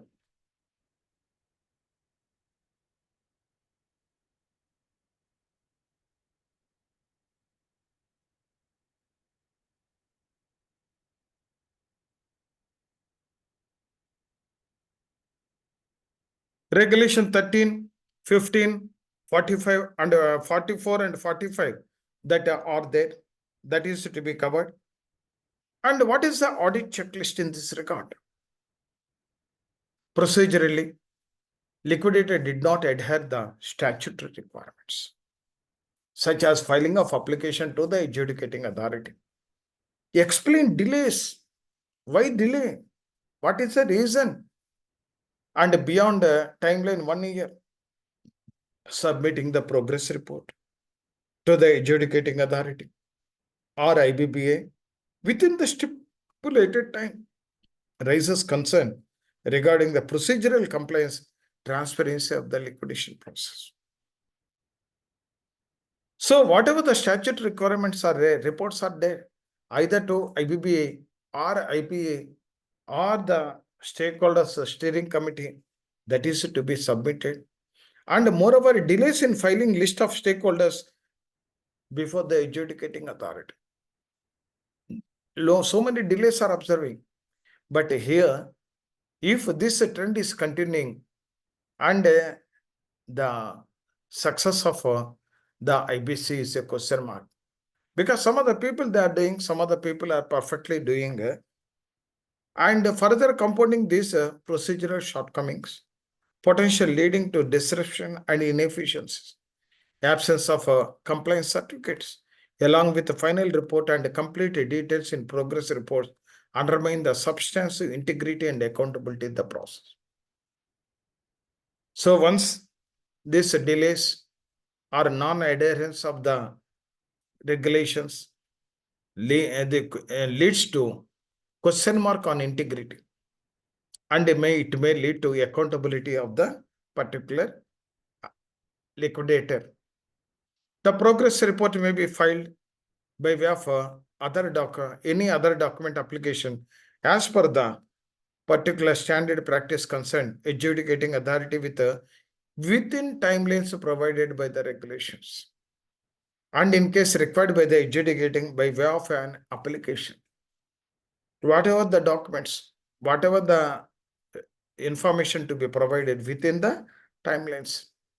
The duties of the liquidator, managing the bank account during liquidation. This is another area. Some of the people, they are not opening. They are receiving the cash. Some of the checks, the liquidator, in his account only they are depositing, which is wrong. The banks are also, once it is an account paying, okay, they don't credit. If at all it is not a bearer check, then automatically it will be endorsed to another name and it will be credited in the other accounts also. But sometimes cash, today cash is not to be accepted as per income tax rules and all these things. So for each and everything, it should be financial transaction that should be routed through the account only. What are the IBC provisions? Regulation 641 of IBBA liquidation with regard to the financial transaction, opening of the bank account, the style of the bank account, all these things. In some other cases, the liquidators are not following the guidelines. Thereby, it attracts the comments from the auditors, either maybe IBPA or IPA or the particular the financial creditors like that. Audit checklist. The procedure lapses by the liquidator have substantial impact on the liquidator process. Firstly, the failure to open a separate bank account. That is very much required. Separate bank account is very much required. And in the name of the corporate debtor affects the financial integrity and the transparency requirement. That is required. Whatever the sale process of assets, it should be credited to the account, and whatever the expenditure with regard to liquidation, it is to be debited. So all are through the check only or RTGS or whatever NEFT, etc., etc. So that's why the procedural lapses by the liquidator may be substantial impact on the liquidation process. The failure to open a separate bank account in the name of the corporate debtor affects the financial integrity and transparency requirement. Secondly, not completing maintaining the books of accounts. Once you are opening the account, the subsidiary accounts, the registers are also to be opened, undermines the accuracy of the financial reporting and accountability. Thirdly, liquidators' omission to prepare and submit critical reports. They are not submitting. Preliminary report, asset memorandum, what are the assets are there? Preliminary report also, what is the going to when he reported and what is going to do, and the preliminary report, what are the assets are there, what is the bank account opened, all these things, whatever the preliminary report, when he reported, what is the status, all these things, the preliminary report, and along with the preliminary report, asset memorandum to be given.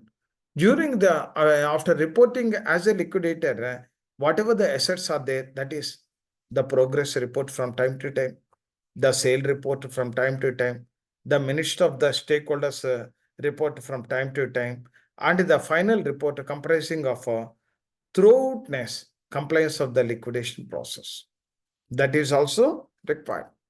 Additionally, not seeking undertaking from the stakeholders before sharing these reports, confidentiality protocols. Whenever you are sharing the reports or the information to the stakeholders steering committee, the consultative committee, you have to take the declaration that is confidentiality. The liquidator shall comply and file the refund of the statutory authorities before dissolution of a CD. Suppose a TDS is there, tax deducted at source, or GST is there, whenever the service providers are provide service. If all these things are recovered, then that is to be properly.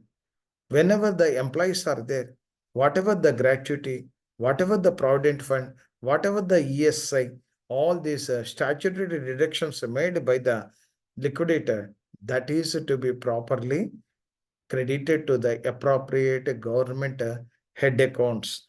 That is must. Otherwise, once it is closed, thereafter it is very difficult to answer all these things. PUF transactions, particularly in the liquidation, the PUF transactions.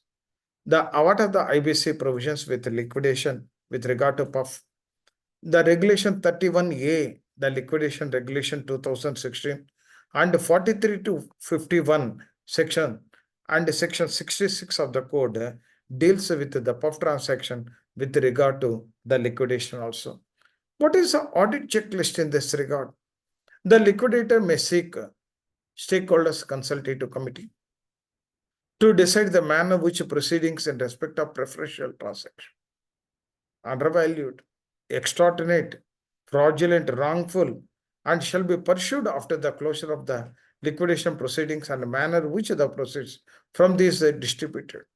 So he has to seek from the stakeholders consultative to decide manner the proceedings with report all these things. And that's why the stakeholders consultative committee, the liquidator has to get the full information how to do and what is the course of action like that. Compliance with IBBA. Beyond all these things, the liquidator or the resolution profession, he has to do some compliance with the Insolvency and Bankruptcy Board of India. There also, unnecessarily audit comments are inviting due to missings, due to wrongdoings, etc. What are those areas? Conflict of interest involving with IPs, including appointment relative during the CIRP and liquidation. During CIRP liquidation, okay, this is a temporary employment. This is a temporary employment, if at all you have taken from the market other than the related party, then the trust on the particular IP will increase or liquidator will increase. Okay, this is a small, short time. For that, we should not unnecessarily take the relatives or friends. And after the closure, again, they have to search for other jobs. This is a temporary gain. That a temporary gains, that too, it is against the code. So we should not do it.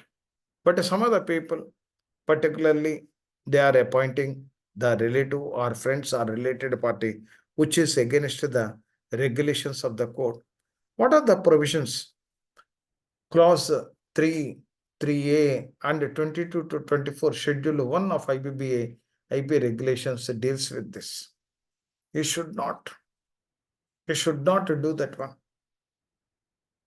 What is the audit checklist in this regard?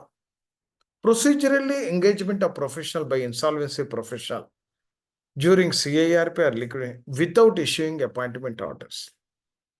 Once you have taken appointment, once you have taken their services, what is the problem in issuing the letters? Some of the IPs or liquidators, they are having fierce psychosis.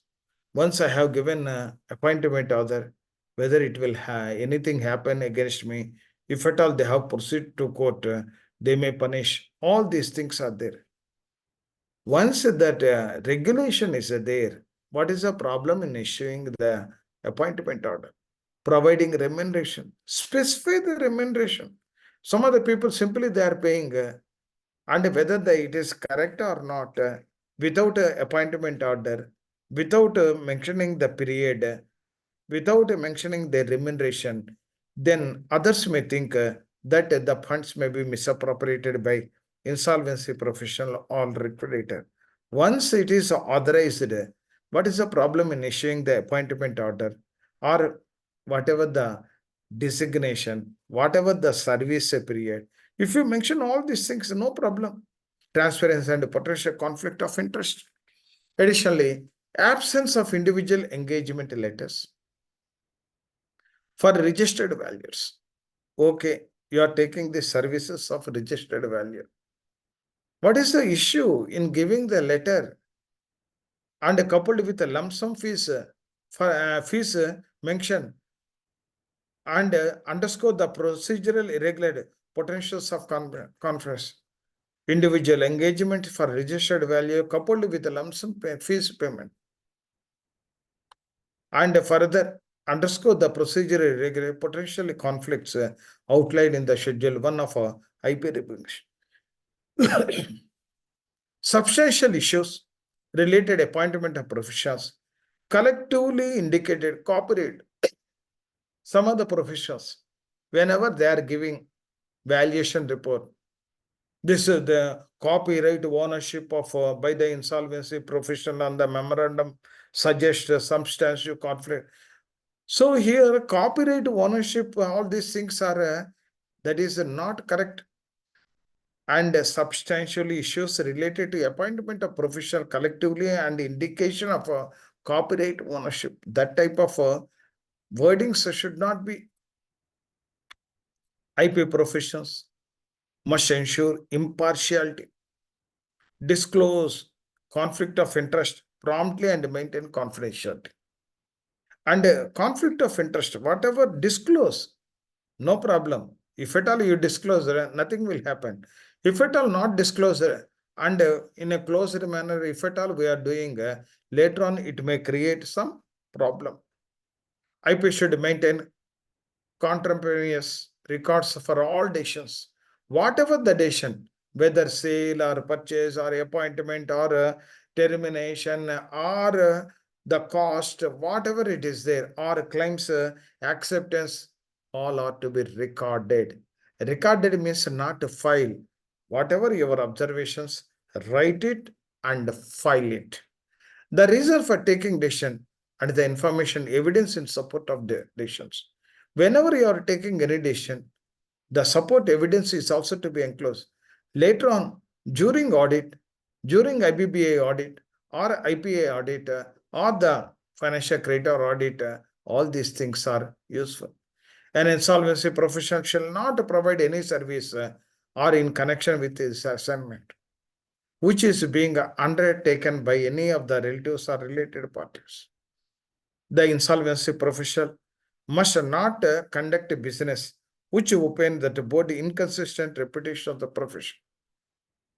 So whatever the business is there, that is to be accepted, not the reputation should not fall. Reputation of the IP should not fall. Where an insolvency profession is conducted corporate insolvency or liquidation, his relative should not accept any appointment. But sometimes through open competition recruitment, suppose some competition recruitment is there, they will conduct examination, they will conduct interview, they will conduct a group discussion. Particularly, this is a big company, so this is happening. There is no bar. Suppose that the company requires some manpower, that company requires a huge manpower, and they will conduct one examination and they will, because a going concern means we should not stop the manpower. That is one type of input along with the raw material and other things. So in this case, open recruitment, there is no problem. But his relatives and other people, and if at all you are taking more than 10% voting right people, that is also not acceptable. And the corporate debtor any related until the period of 1 year elapsed from the date of such a process. So all these things are to be taken into account while dealing with the manpower requirement. Filing a relationship disclosures. This is a gray area, and most of the people, they are not filing properly. If at all I am not taking any relatives, what is the problem in filing this return? Provision. Clause 8A, Clause 8B, Clause 8C, and Clause 8D, Schedule 1 of IBBA Regulation 2016. It is clearly stating about this one. And what is the checklist for this? Procedurally, non-filing relationship disclosure, seeking delegation of authority, lack timely disclosure, raise concern about the procedural compliance and transparency within the insolvency profession. Additionally, incorrect filing relationship disclosure, such as submitting disclosures, registered valuers jointly rather than individually, omitting the creditor's name in the committee of creditors, etc. So, submitting the disclosures, whenever you are submitting the disclosure, incomplete documentation should not happen. Sometimes registered values jointly rather than individually, omitting the creditor's name in the committee of creditors disclosures, highlight the procedural irregularity, compromise the integrity, and so some lacuna in informing the information to IBBA or adjudicating authority. Because here, once you are hiding the information, something hidden agenda will be there. That should not happen. Substantially, these issues undermine the substantial transparency and fairness of insolvency. Providing non-accurate comprehensive relationship disclosures may conceal the potential conflicts. And it is important, the impacting on the decision-making process also. IPS must ensure impartiality, disclose the conflict of interest, maintain confidentiality, and a dual representation during IBC. Refrain from dual representation. IP should maintain written contemporaneous records of decision making taken, etc., etc. Taking with the assignment without AIFA. Today, that is also, once suppose take for example, authorized for assignment is there. Once it is going to be lapsed, 1 week before you apply, they are also taking less time to give it, and they to approve this one. Whatever the online was, online only, you need not send by post also. Once your particular assignment is going to be they expired within 10 days, apply now. Once it is applied, then nobody will pinpoint you that without authorization for assignment, you are doing the professional work like that. That comments will not come. IBC provisions. Regulation 7A of IBBA professions. Read with the clause 23 of Schedule 1 of IBBA Regulation 2016. What is the audit checklist? IP shall not accept undertaking assignment of CIRP capacity either IRP or RP or liquidator unless holds authorization for assignment. On the date of such a consent or acceptance or commencement of such assignment, particularly on that day, if at all it is going to be renewed,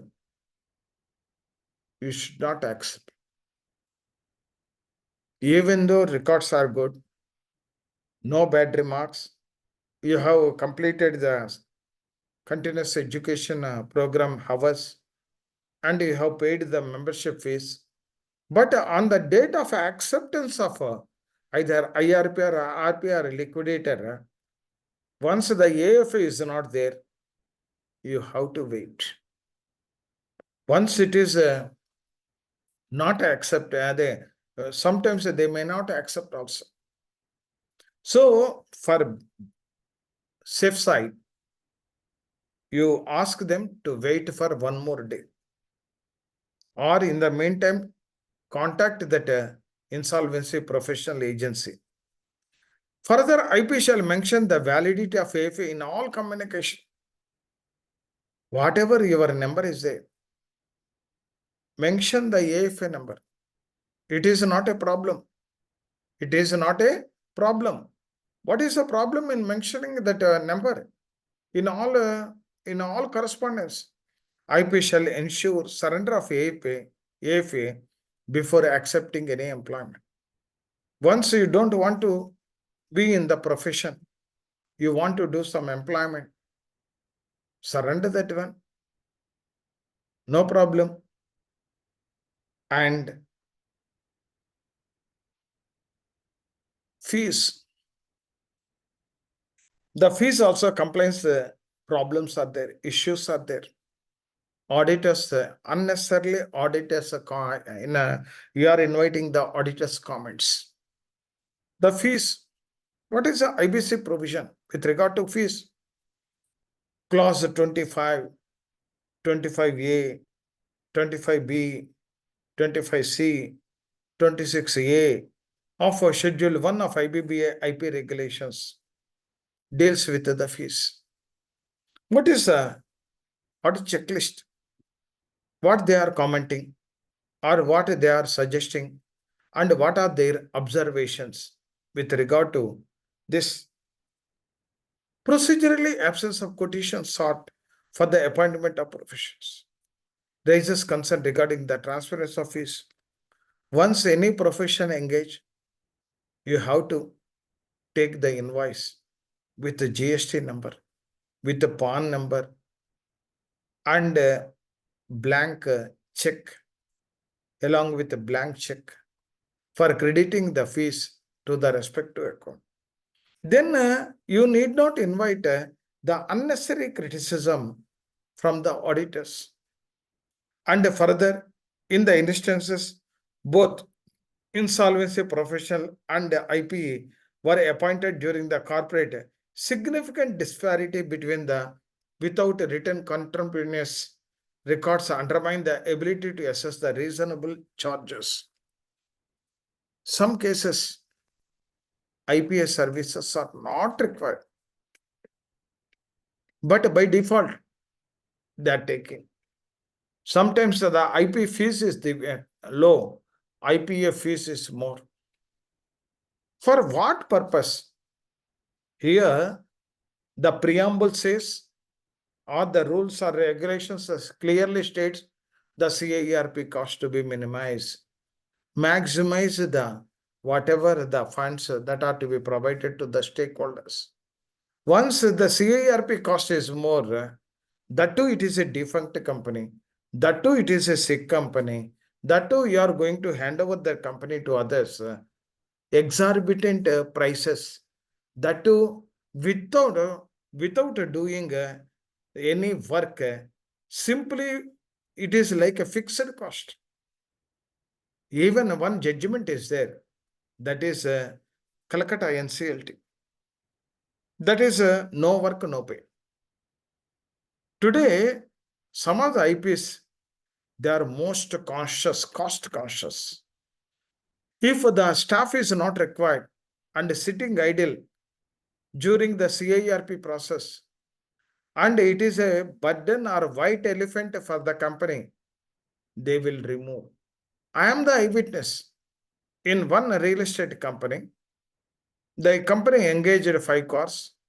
Out of 5 cars, during the CIRP, no sales, nothing, and the marketing staff don't require any car, and the rest of board of directors, they have engaged some car, that is also removed. Only 1 car in place of 5 cars. Only 1 car in place of 5 cars. For car, the diesel or petrol, the driver salary, and all is a burden to a defunct company. So here, the IPE, what services they are providing. And if at all they are providing, no problem, nothing. If you are not taking any services, small companies also, IPA services are not required. For what purpose? Record it. That's why I am taking. Today, banks are also not paying the fees that are charged by the IPA. They are also most conscious because the financial creditor, one side the recovery is not happening, second side the expenditure is incurred, and when the expenditure will realize subject to the resolution plan, that's why they are more cautious in sanctioning the expenditure, CIRP costs or liquidation process.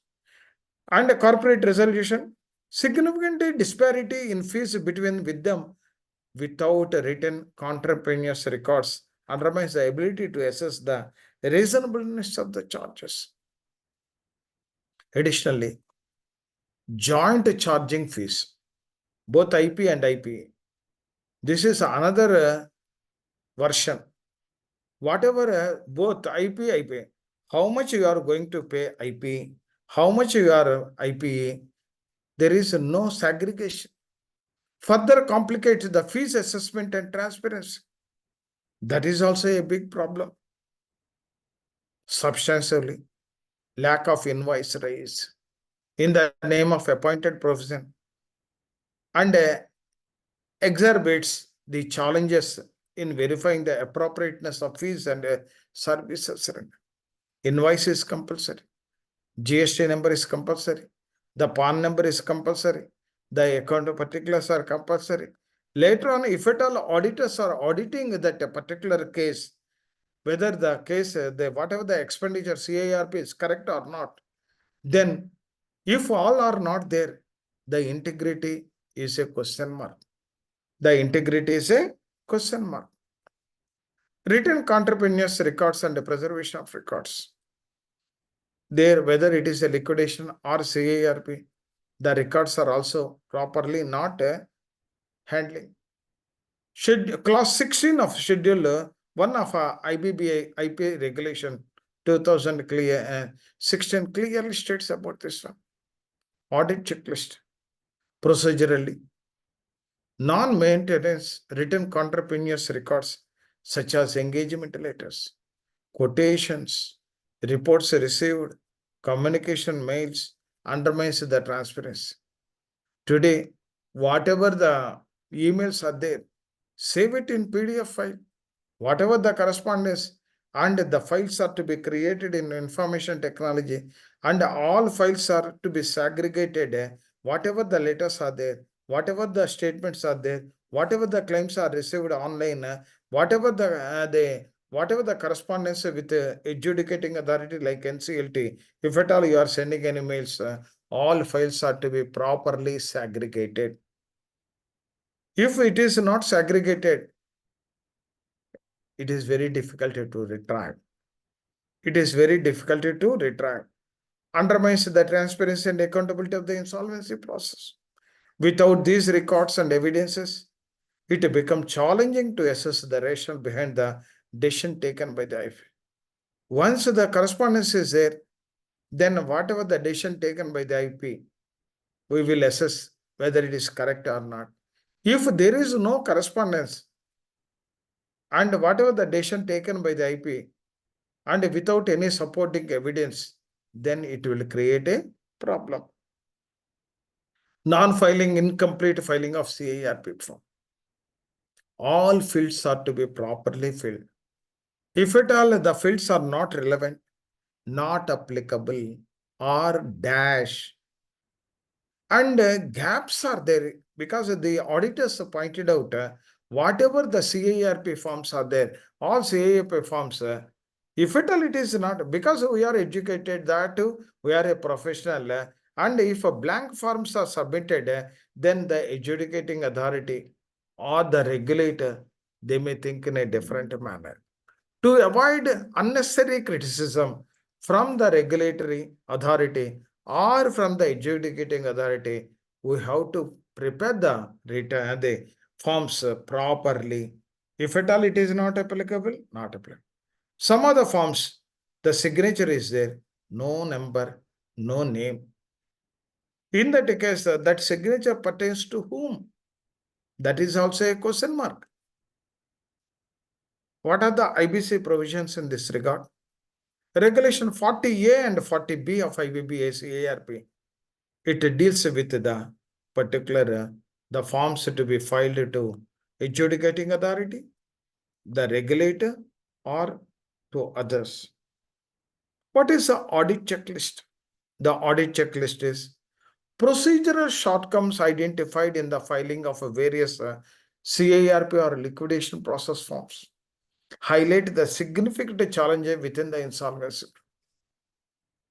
Delays in filing, instances of incomplete submissions. How the regulator will opine about the IP. Once incomplete submissions are there, how the regulator will have the opinion, whether it is a good opinion or bad opinion. So, leading to late fees. If blanks are there, again they will send back. And once they send back, if at a late filing is there, it attracts some amount and exacerbate the challenge in the maintenance of accurate record and timely reporting. That is the biggest problem. Non-filing of list of creditors or the stakeholders consultative committee on website of IBBA. Some of the liquidators or the IPs, they are not uploading that information. What are the IBC provisions?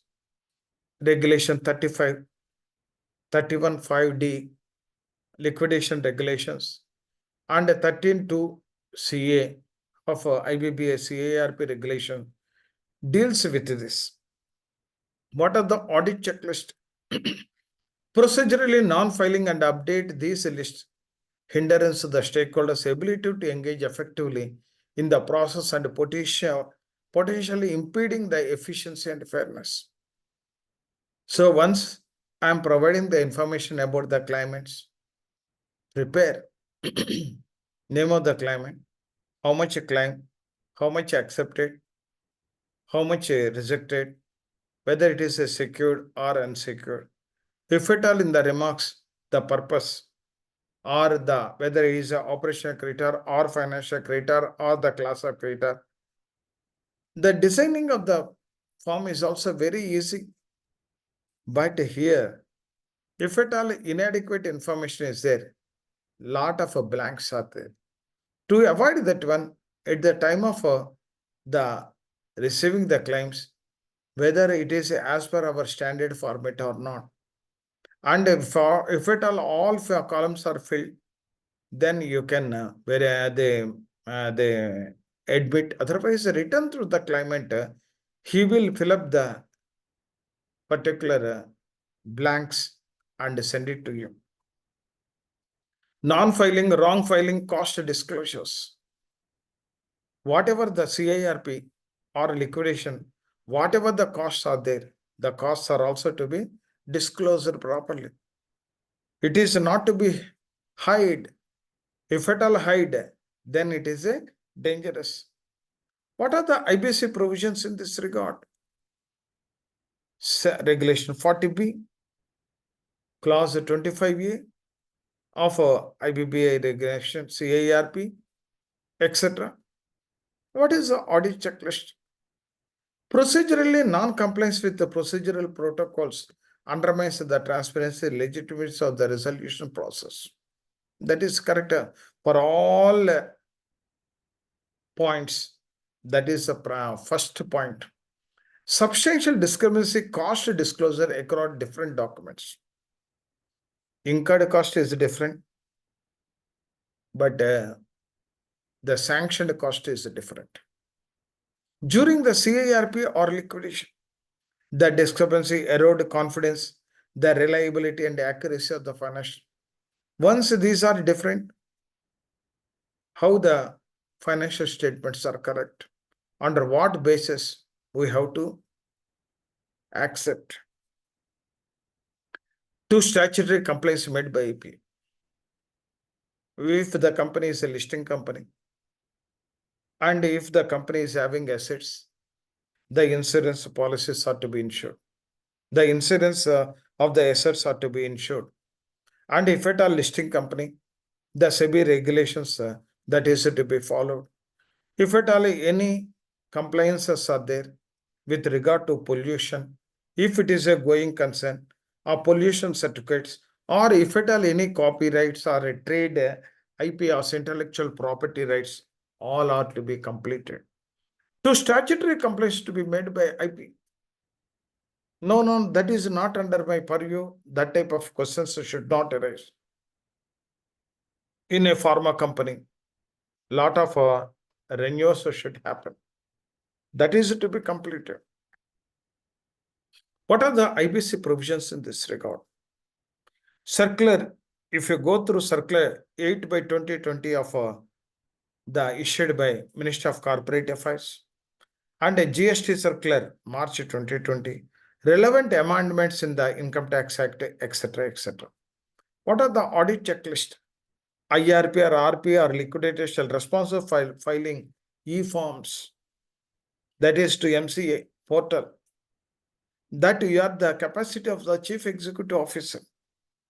Even if at all you have prepared that particular balance sheet that is to be signed, some of the people they are having a fear or fear psychosis in order to meet the filing of the protocol existing architecture. Once it is given authority, that to Ministry of Corporate Affairs, that to Government of India, what fear we should have. However, this shall not no way affect the legal status of IRP or RP or liquidator. Once you have signed, your status will not change. But nobody is there. All the directors, erstwhile directors, their powers are removed. They should not sign. All these filings e-forms, whether it is AOC 4 or MGT 7 or e-form GNL 2 attachment to the company under the CIRP or liquidation. 2 fees paid to the council appointed appear before IBBA.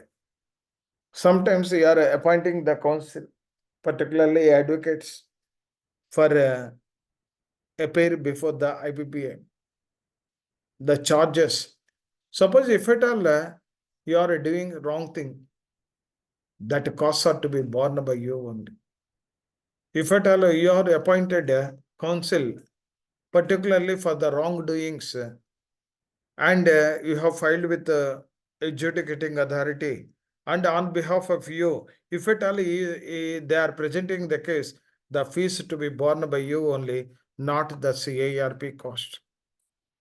Suppose a late delay is there. For that, they impose some penalty. Penalty means that is to be borne from your pocket and not the part of CIRP cost. What are the IBC provisions in this regard?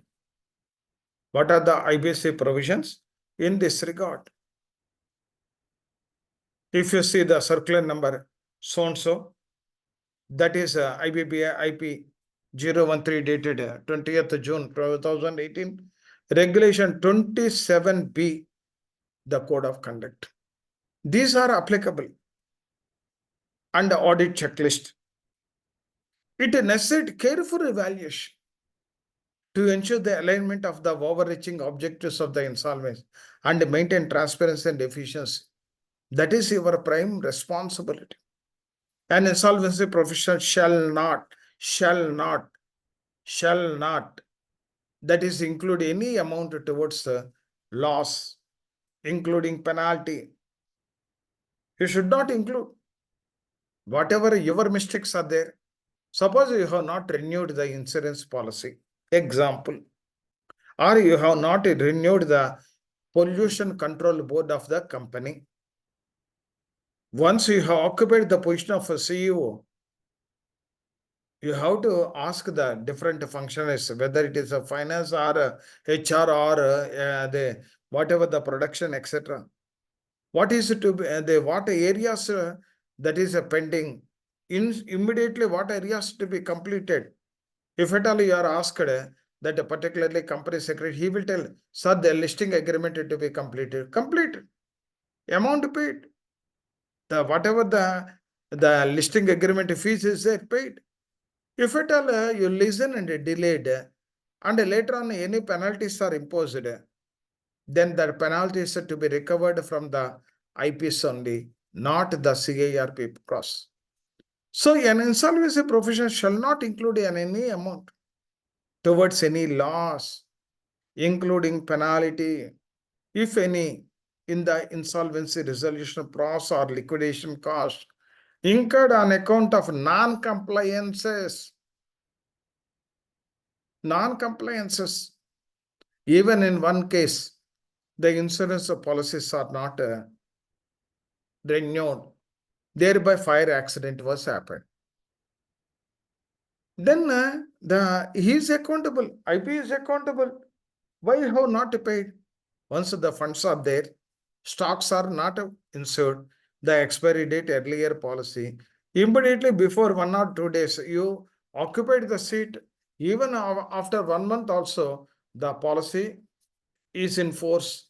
Why you have not renewed properly? On account of non-renewal, the loss was happened. Who is responsible? None other than IP. How they will recover that amount, all these things is a secondary issue. First, he is responsible. Non-compliance of any provisions of the law applicable on the corporate person while conducting the insolvency resolution or fast track or liquidation or voluntary liquidation under the control. So we should be cautious. And why I discuss all these things means the lapses that are happening in the process of CIRP, in the process of liquidation or personal guarantor to corporate data or etc. etc. So once we are adhered the guidelines, then the problem will not arise. The problem will not arise. Outsourcing of duties of IPC. What are the provisions? Section 8 and 25, 28H of the code and regulation 7.2 BB and clause 23B scheduled 1 of IBBI IP regulation 2016. What is the audit checklist? Firstly, instances where delegate of authority lacks formal acknowledgement by the insolvency profession for a pivotal task like chairing COC meetings may substantially raise concern about the outsourcing. Compromise of IPC pivotal role. Whenever you are discharging or delegating the correct, particularly the authority has to give the permission. Appointment of professional in crucial task without document evidence of IP oversight the risk, diluting the decision-making authority. Whenever you are appointing any profession for a crucial task without documenting the evidence, what is his role, all these things, then if at all he is doing wrong things, then the IP is responsible. Additionally, failure to disclose the relationship, that is a big problem. Delegation terms are unsanctioned professionals. That is also not correct. Once a sanction, use that profession. Once it is not sanctioned, with the available manpower only, you have to run the show. IP should ensure delegation of authority, shall not amount to outsourcing, and shall maintain complete independence without any conflict of interest. And always demonstrate the assistance have been taken by IPs. Whenever you are outsourcing some activities, you have to closely monitor and control those activities. With this, I am concluding. But why I discussed yesterday the CIRP list, today the compliance list and the liquidation process list, that are the observations, that are the checklist, that are the pointed out, that are the areas pointed out by the auditors who are auditing the CIRP process, liquidation process, or compliance of IP, or whatever the areas you are handling. Definitely in the coming days, some more stringent norms will be there. Because today, everywhere audit is there. Why audit? Whether they have complied properly, whether they are following the guidelines properly or not. There is no exception. Even a human resource department audit is there, marketing department audit is there, production department audit is there, research and development department audit is there, finance department audit is there. So what is meant by audit? What is the guidelines of the organization? Whether the guidelines of the organization are fulfilled or observed by the staff or not. Today, dilutions are taken place. Dilutions are taken place. Casual approach is increased. Even though laid down instructions, like is regulations, rules are there, code is also there, still at the operating level, the people are doing wrong things. Deviations are more. Once deviations are more, the reputation of the profession will dilute. To keep the reputation permanent, we have to follow the guidelines. The continuous education program or reading the quarterly journal all gives some knowledge. It enhances your knowledge. It improves the functioning. It improves the effectiveness and efficient of the whatever the assignments you are handling, whether it is a CIRP or liquidation or voluntary liquidation or the personal guarantor to corporator, whatever it is there, or the PPIR. But thus, if guidelines are there, what is the problem in implementing the guidelines? If at all I am deviating the guidelines, definitely it will be reflected in an audit report. The audits are at present, IBBI is there, IPA they can audit your assignment, and particularly the COC members, particularly the financial creditors, for to mitigate the risk, they are also their auditors, like concurrent auditors, statute auditors, risk focus and internal auditors, or statute auditors from time to time. Simply, they are not giving the funds. Simply, they are not paying the funds. Whenever they are paying, for what purpose? Where it is mentioned? Suppose you are asking about the transactional auditor to me, where it is mentioned? What is meant by puff transaction? How much I have to pay?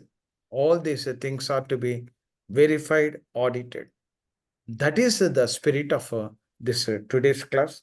Thank you very much for your patience listening from 2:30 onwards. And I am also thankful to the ICSI, IAP for giving me an opportunity to discuss about the audit irregularities, particularly the CIRP as well as liquidation. Thank you very much, sirs. Thank you very much, madam. Thank you. Thank you, sir. Thank you, sir. I'm closing, sir.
Hello.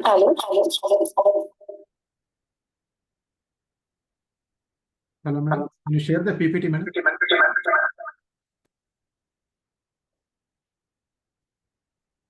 Hi, is anybody from ICSI there?